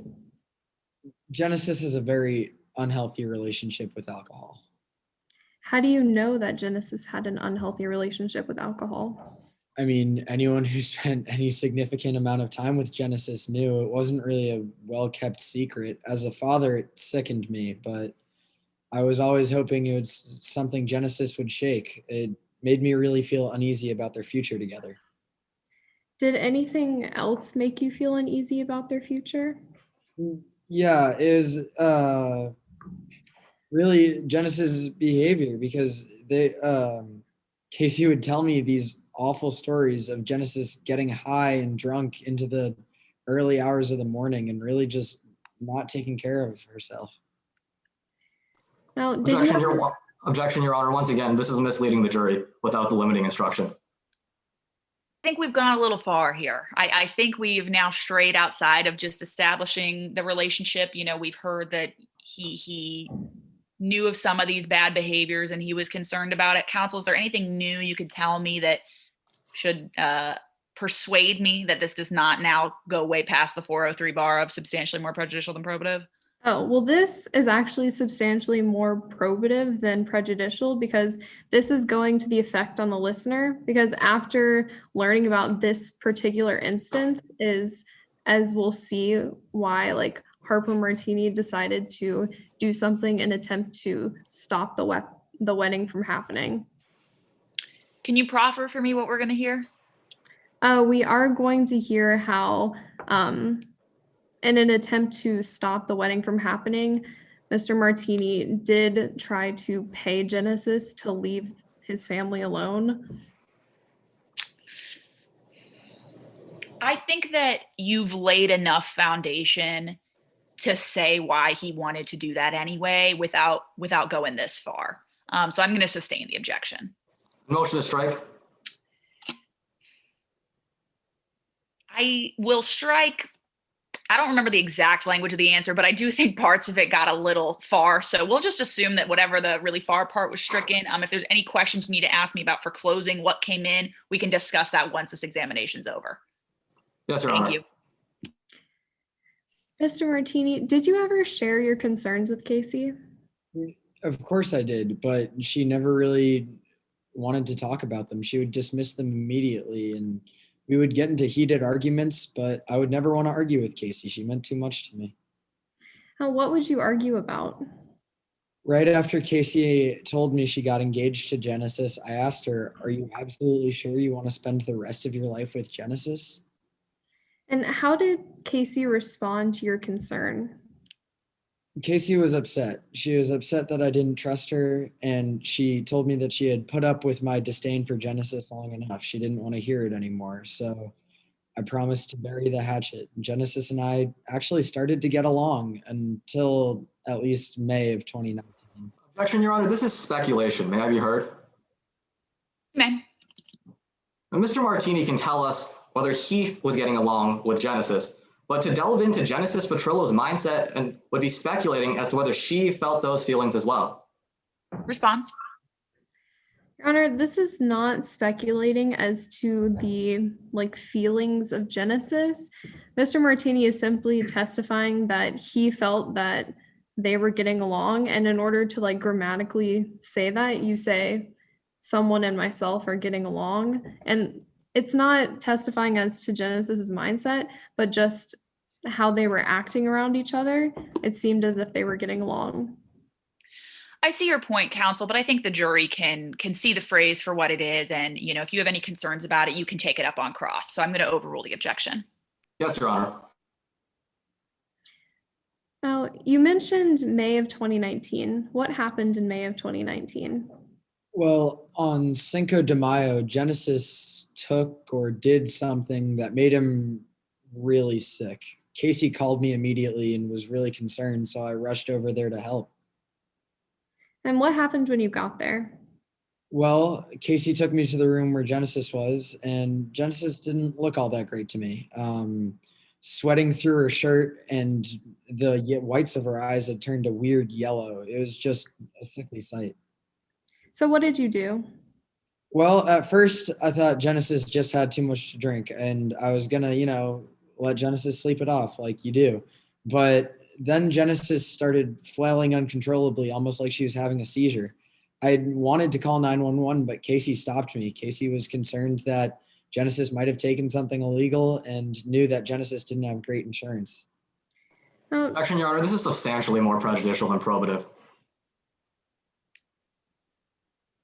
Will you elaborate a little bit for me? Your Honor, this testimony is simply trying to inflame the passions of the jury against Genesis Petrillo. There's little probative value to what Mr. Martini is telling us here. Response. This is in no way going to inflame anyone against Genesis Petrillo. This is just going to show Mr. Martini's personal experiences with Genesis and why Mr. Martini would need to go as far as he does in order to try to stop the wedding from happening.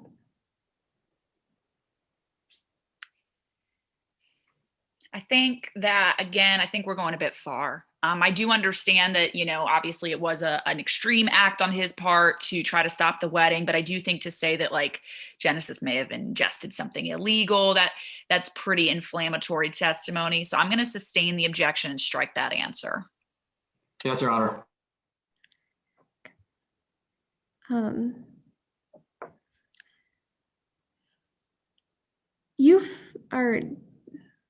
Did you know of any plans that Genesis and Soto had after the wedding? Yeah, Genesis made it clear to me that they were going to move to France and leave me here in Midlands. Genesis wanted nothing to do with me and gave me a speech about how he was going to take Casey away and I would never see them again. And how did this affect your view of Petrillo and Casey's impending wedding? I was frustrated. Who wouldn't be? I mean, it was bad enough that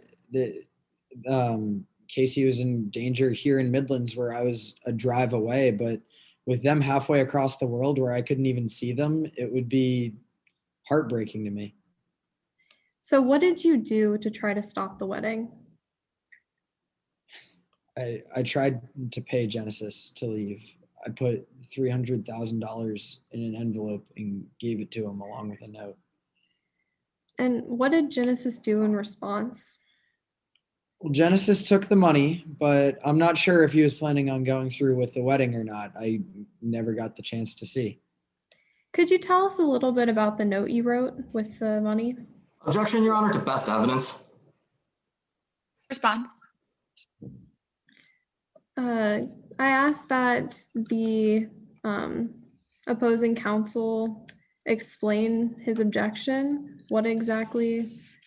My understanding, counsel, is that you're talking about a note that has not been entered into evidence, and the best evidence of the content of that note is the actual note itself. So he's asking that if you're going to get into those contents, you enter it into evidence first. Counsel, please correct me if I'm wrong. Your Honor, that's exactly what I was going to object to. So, counsel, do you have a response to that? Oh, yes.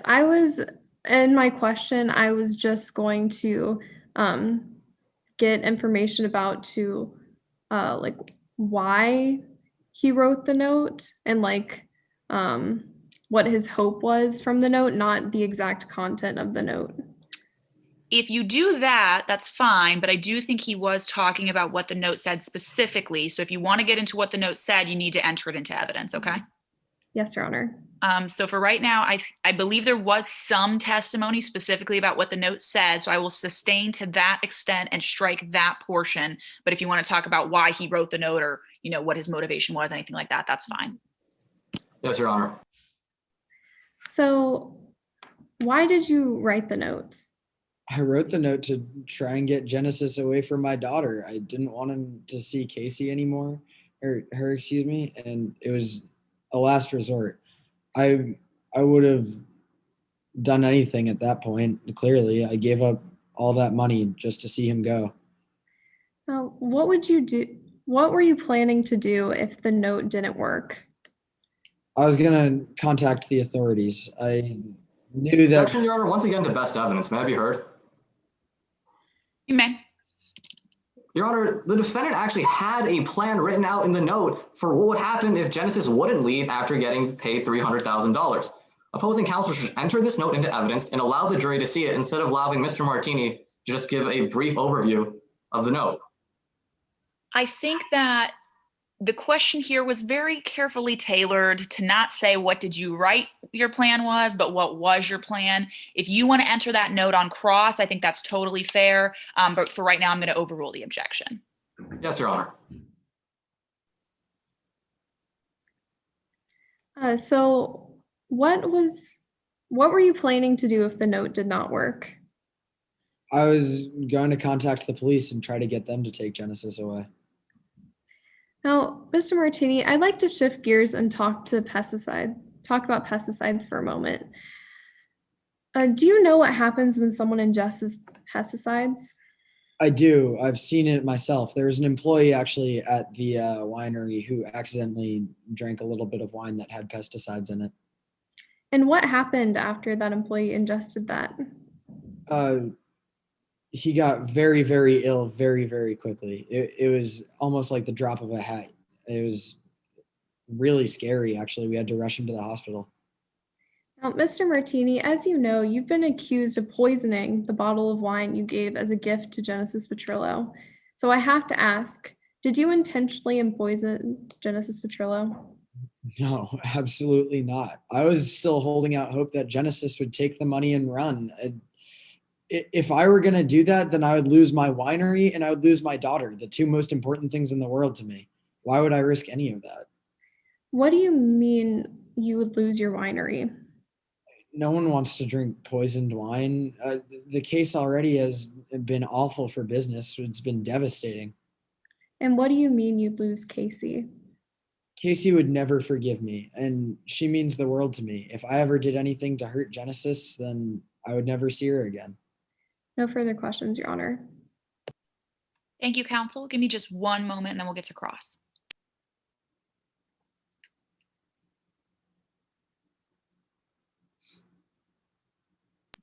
All right, you can proceed whenever you're ready.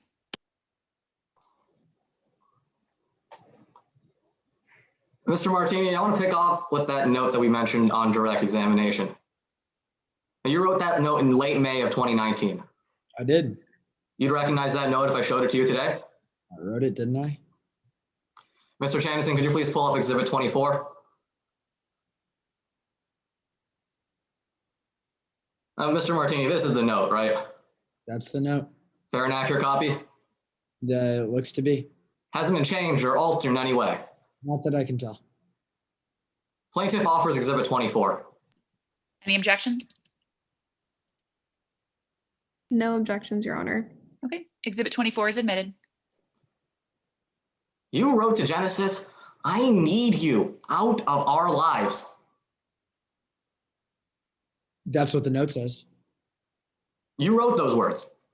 That's the note, yeah. You wrote, leave Casey and the enclosed $300,000 is yours. That's exactly what the note says. Genesis didn't leave Casey. I couldn't be sure if he was going to or not. We never got that far. Well, Genesis took the money, right? Genesis did take the money. And Genesis threw this note back at you on June 7th. Yeah. Now I want to talk about what you did on the morning of June 8th. Now around 2:30 a.m., you went to Genesis Petrillo's room. I did, yeah. At that time, you thought that Genesis might be in the hospital. I was just praying that Genesis might make the wedding on time if she was going to show up. You thought Genesis might be in the hospital. Yes. Now you saw the bottle of Cara wine that you had given Genesis. I did. You ripped off the label. Yeah, and I threw them in the trash. Why would I want any of our cabins at our bed and breakfast looking trashy? Exactly. You threw that bottle in the trash. Yeah, I was tidying up the room. I didn't want our bed and breakfast to look trashy. Mr. Martini, I'm not asking about your intentions here. You threw that bottle in the trash, even though you thought Objection, Genesis... Your Honor, asked and answered. Overruled. Mr. Martini, you threw that bottle in the trash, even though you thought Genesis might be sick in the hospital. Like one does with empty bottles, sir. Thank you, Mr. Martini. Nothing further. Any redirect? No, Your Honor. All right, thank you, Mr. Martini. You're excused. Thank you. Okay, so it's 4:25 now. I talked to Tab, so our new all loss is about 4:53, 4:55-ish. Do y'all want to take a break before closings? Yes, Your Honor. I request a brief 5-minute recess. I need to set up the camera angles. Sure, that's fine with me. So at let's do 4 just to make it even. So 4:30, we'll hop back on. Yes, Your Honor.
All right, are my closing attorneys back and ready to go?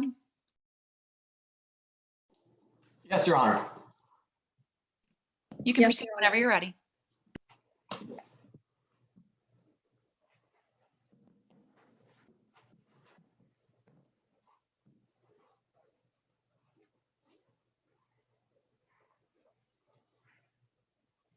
Your Honor, closing counsel, members of the jury.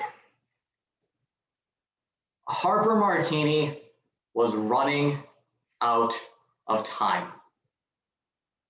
On May 12th, 2019, the defendant faced a ticking clock. That day, the defendant learned his only child, Casey Soto, would be moving to France right after her wedding on June 8th of that year. The defendant dreamed of passing down Peony Estates to Casey, but that dream was in jeopardy because of Genesis. The defendant tried bribes and insults, and when none of it worked, that's when the defendant decided to take Genesis out of the picture the hard way. The defendant poisoned Genesis Petrillo's wine, ultimately leading to her death. For this reason, we have sued the defendant for battery. Now, in Midlands, intentionally poisoning someone's drink is considered an act of battery. And we needed to prove two things. First, the defendant intended to cause harmful contact. And second, the defendant's actions resulted in harmful contact. We needed to prove these by a preponderance of the evidence, which means more likely than not. That's 50% plus a feather.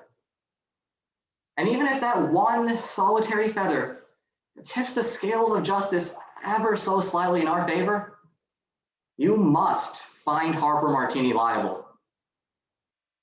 Let's talk about how we prove the defendant intended to cause harmful contact. Now, Midlands, there are two ways of proving intent, and one is by establishing that the defendant acted to produce a consequence. Now, we're not saying that the defendant was out to kill Genesis Petrillo, but rather that the defendant wanted to cancel the wedding, because in the defendant's mind, canceling the wedding would mean that Casey would stay in Midlands. The defendant even admitted today that was his goal. He wanted to cancel that wedding because the defendant was running out of time to keep Casey at Peony Estates. The defendant had less than a month after learning that Casey would be moving to France, and the defendant tried everything to keep Casey in Midlands. And that's why he wrote this note. He wrote this note to Genesis saying, "I need you out of our lives. Leave Casey, and the enclosed $300,000 is yours." The defendant's own words show his intentions. He wanted Genesis gone because he wanted to cancel that wedding, which he thought would keep Casey in Midlands. But the defendant had a plan in case Genesis didn't leave as well. The defendant wrote, if that happened, he would take her out of the picture the hard way. And that brings us to how the defendant's actions resulted in harmful contact for Genesis Petrillo. The defendant was seen in the kitchen of Peony Estates hours before Genesis dies of pesticide poisoning.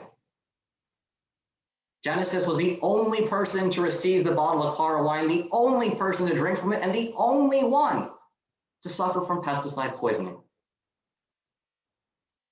Both the Cara wine bottle itself and the wine in Genesis Petrillo's stomach contained organophosphates. And this information helped both Dr. Kwan and even the defense's own expert, Dr. Cannon, conclude the most likely cause of Genesis Petrillo's death was organophosphate poisoning. Now, if you were to believe the defense's case, you would have to think that all of this is just a series of coincidences. It's just a coincidence that Genesis Petrillo dies after the defendant promises to take her out of the picture the hard way. That it's just a coincidence that The same pesticide used at Peony Estates is found in Genesis Petrillo's stomach. And it's just a coincidence that while Genesis is in a hospital dying, the defendant throws out the bottle of Cara wine. Members of the jury, your job today is to determine what is more likely. Is it more likely that every single one of these is a coincidence, making Harper the unluckiest man alive? Or that Harper actually poisoned Genesis? Members of the jury, Harper Martini was running out of time. The defendant desperately wanted to keep Casey in Midlands to run Peony Estates after he retired, but that dream was falling apart because Casey was planning on moving to France right after her wedding on June 8th. With less than a month to act, the defendant tried everything he could to cancel that wedding. And when everything failed, the defendant poisoned Genesis Petrillo's wine. I find the defendant liable. Thank you, counsel. Closing for the defense.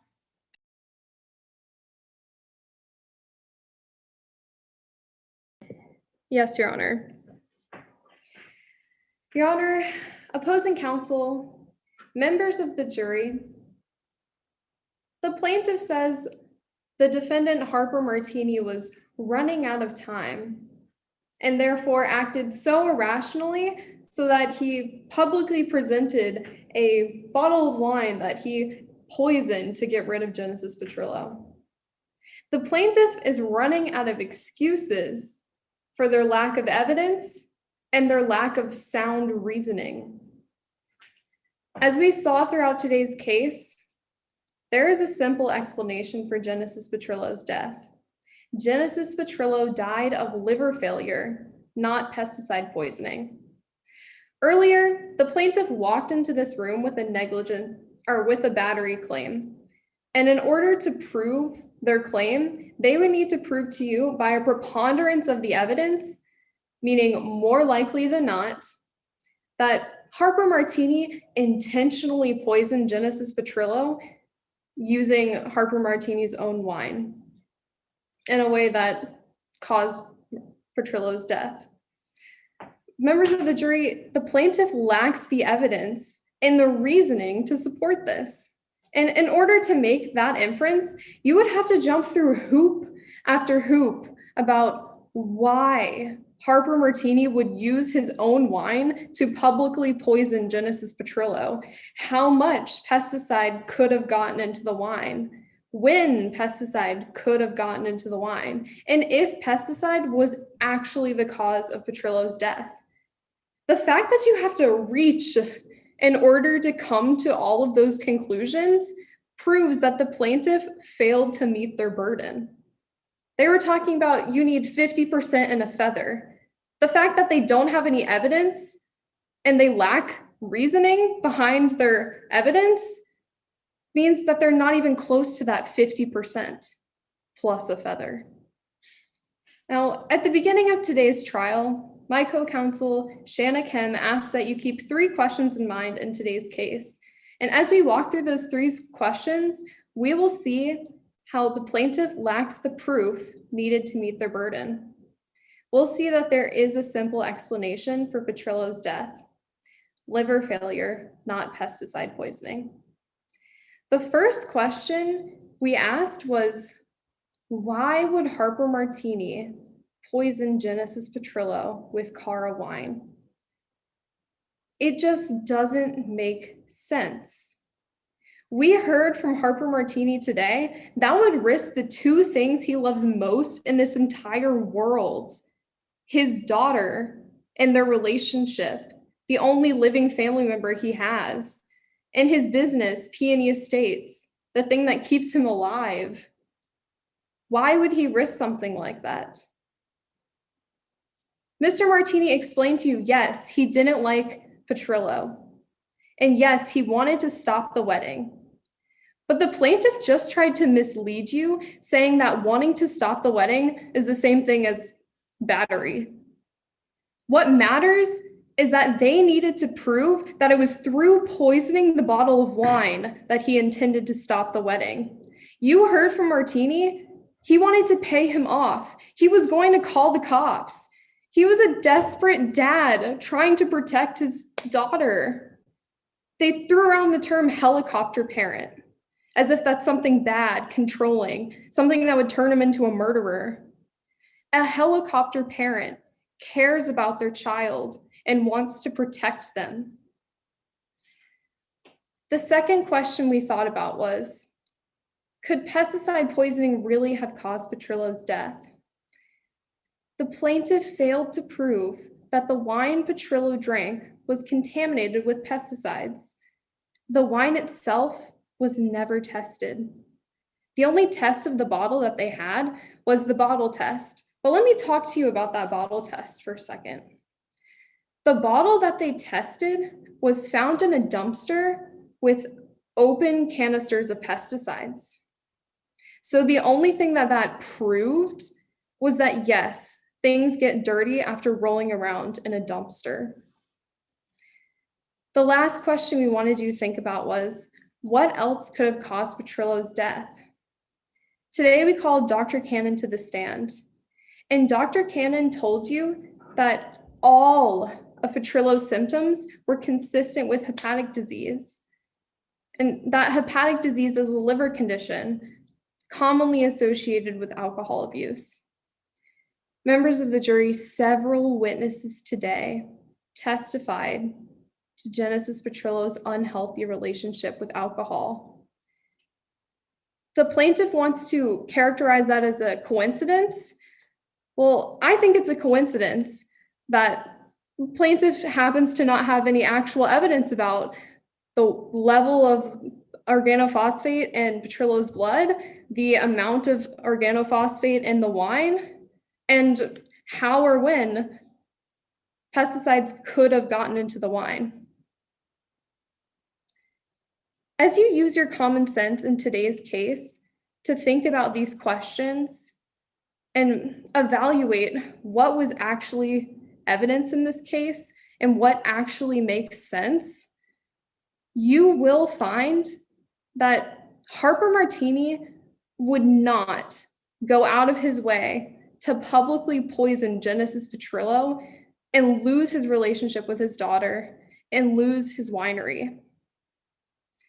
Mr. Martini cared about Casey Soto, and though he didn't like Petrillo, the plaintiff never proved that he intentionally poisoned Petrillo and that caused Petrillo's death. We ask that you find the defendant not liable. Thank you, counsel. Any rebuttal from the plaintiff?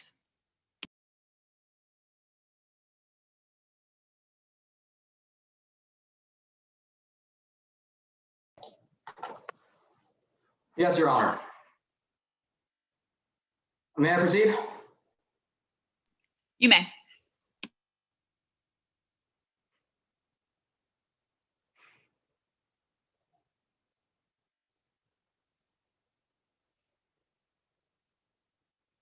Ms. Clubb told us that the defendant simply loved Casey too much to poison Genesis Petrillo's wine.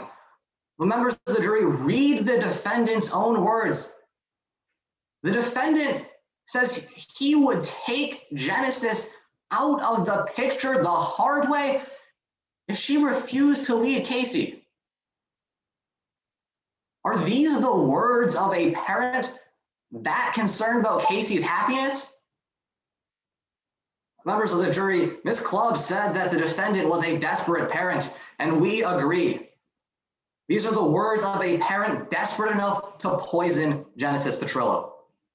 Now, the defense's case today hinges on the idea that hepatic disease was Genesis Petrillo's cause of death, and that all came through Dr. Cannon. But even Dr. Cannon acknowledges that's not the most likely cause of Genesis Petrillo's death. The most likely cause was organophosphate poisoning. Now, why would Dr. Cannon reach that conclusion? But we know that a pesticide company instructed Dr. Cannon to conclude that pesticides weren't responsible in today's case. Now, the defense made a big deal about the fact that Dr. Cannon went to Harvard. And for those of you who don't know, Harvard's motto is veritas, or truth. But Dr. Cannon left that ideal at the door when the money was pointing the other way. Find the defendant liable. Thank you, counsel. We're going to go ahead and get our ballots submitted. Zach, once you submit it, you can either let me know or shoot a text to Elliot or Scott. And then Zach is going to give you guys comments first because he has somewhere to be. And we'll make them brief. Obviously, you guys have closings to get to and want the rest of your evening back.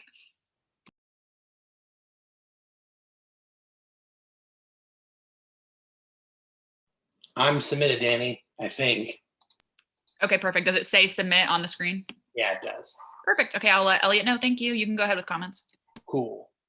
Hi, everyone. Thank you for letting me sit in on here. Sorry for the technical difficulties.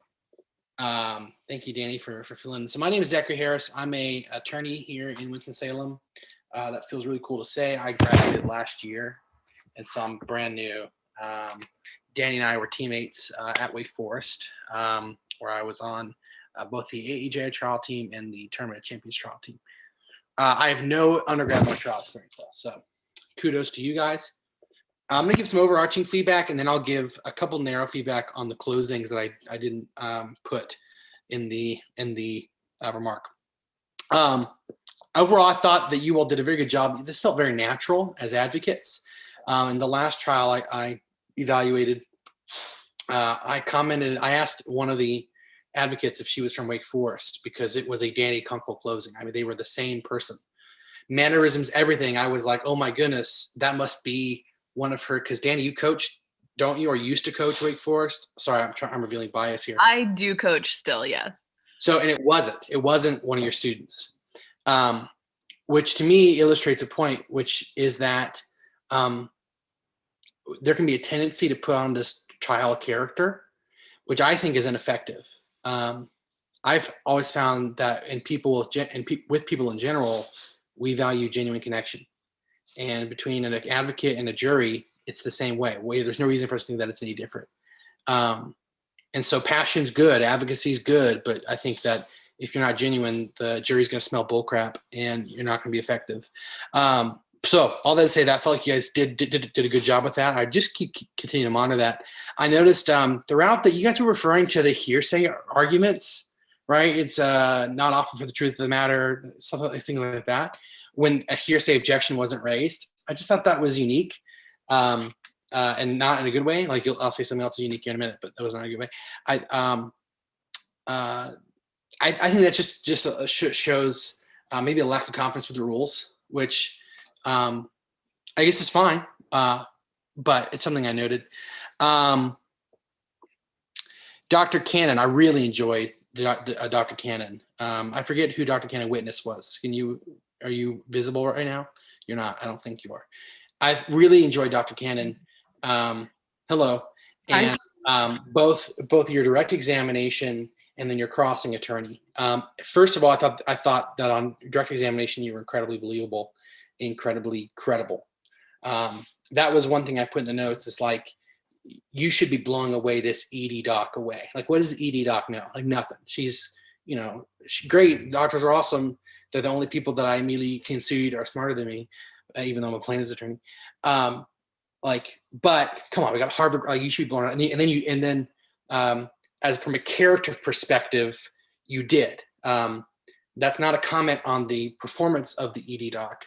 I'm just saying that your character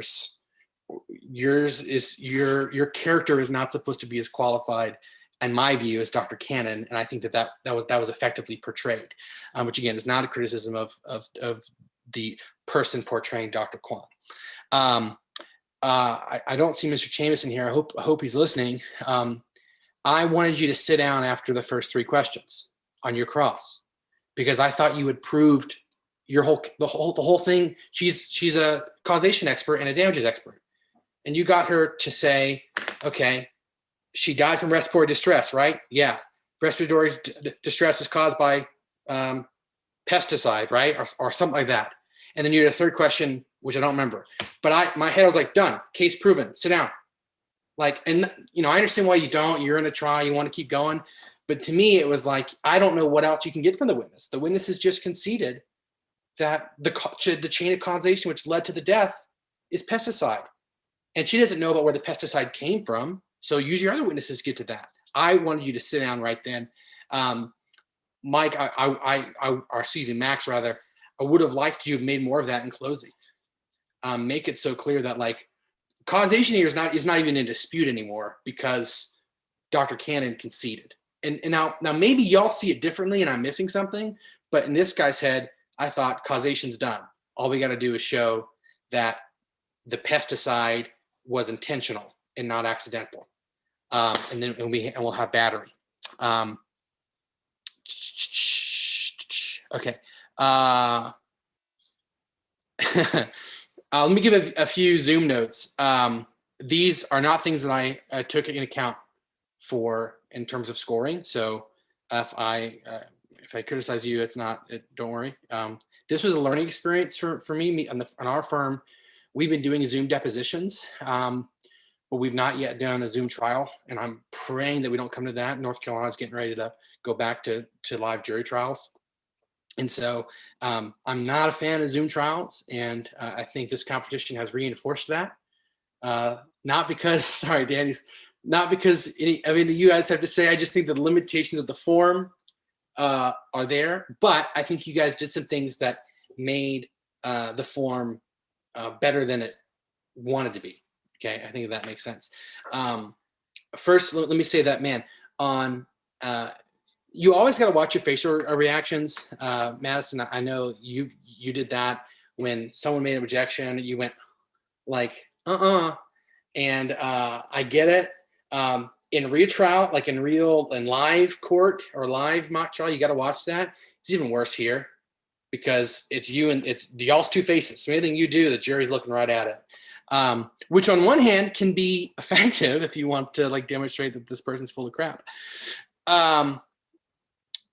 Because I just criticized you, let me give you a compliment. I thought that the way you had your closing set up was more effective than the way that Max had your set up. Again, this is not something that was scored at all, but this is helpful to me. I'm like, okay, if we ever do it, let's make sure that the eye level is even. Let's make sure that it's like mid stomach up, like frame it tightly. I thought was really effective from a Zoom perspective. Did I just call you Mike again, Max? I think I might have. I don't know where Mike's coming from. Maybe I have a friend named Mike. Max, one thing I'll note is in real trial, I'll get a little loud and some passionate. I don't think you can do that as much in Zoom. I felt like you were yelling at me a little bit, and I don't like being yelled at. And so don't yell in this setting. If you're in a big empty courtroom, you can bellow a little more, and it'll have that efficacy that I think it loses when it's on Zoom. I really enjoyed this. I know I'm not supposed to anyway. I don't know who won. That's because at least as I was scoring through, it seemed very close. And so I think compliments to all of you guys. I hope that you have enjoyed your time here, and thank you for letting me participate. I've got to run. Got a meeting at 5, but thank you all. And I was gonna say I'll talk to you guys soon, but I probably won't. So have a good one. Thank you. Thank you. All right, I will be as short and sweet as possible. I write tons of comments, so once you get your comment form, you will either love me or hate me. I will say first and foremost, I use a broader range of scores than most judges, so you will see like some 5s and 6s on there. Please know that's not a typical judge 5 or 6. That's a typical judge 7, I would say. So don't like beat yourself up. I just like to use a broader range so that I can show more distinctions between scores. Also, my written comments tend to be negative because I think that's the best way for you to grow, but that does not mean that there were not positives, okay? All right. First things first, everybody needs to reread 404. I don't know that a single person like single-handedly interpreted it correctly for me in the entire trial. particularly my defense attorneys. If your whole theory depends on all of these past actions about drinking and stuff like that, really read up on that rule. Got a little messy at times. I think that you had a good argument. No, we're not offering this to show that she was drinking in the past. So she was drinking on June or July 7th, whatever the day is, sorry. But rather that it goes to her liver problems. Cite 404B. Tell me specifically that that is exactly what the rule allows, that you're not using it for propensity, but you're using it for another purpose. 404B explicitly says that like intent, motive, plan, those are not the whole list of exceptions to 404. So give me the language. I think that would have strengthened up your arguments. Witnesses overall were very fighty on cross for me. Answer the question and give a short explanation. If you need to explain more, your attorney will redirect you. You lose a lot of credibility, in my opinion, when you don't even answer and you immediately launch into a response, like an explanation. And also, the best way to throw off a crossing attorney is to just say no and shut your mouth. They're going to be sitting there like, wait a minute, I thought they were really going to agree with that question. So talk less. Attorneys, on the other hand, you need to control witnesses better. A lot of my witnesses were walking away on you, and I would have loved to see some more bringing you back to my question. I'm not asking about this, I'm asking about this. So that's a yes to my question. I saw hints of that here and there. In this trial in particular, I wanted more. Lastly, attorneys. Almost across the board, I was not shown what the most important parts of your examinations were with your tone. You guys had pleasant tone on the whole, and you had good inquisitive tone on the whole, but very few of you used your tone and your volume and your emphasis to show me what matters. That is what I needed to see more of. Those are my general comments. Feel free to read the extensive ones if you want. Good job, you guys. And I know closings are starting in a couple minutes here, so I will let you go. Stay on here if you have any other questions you would like to ask me one-on-one, but overall, very good job.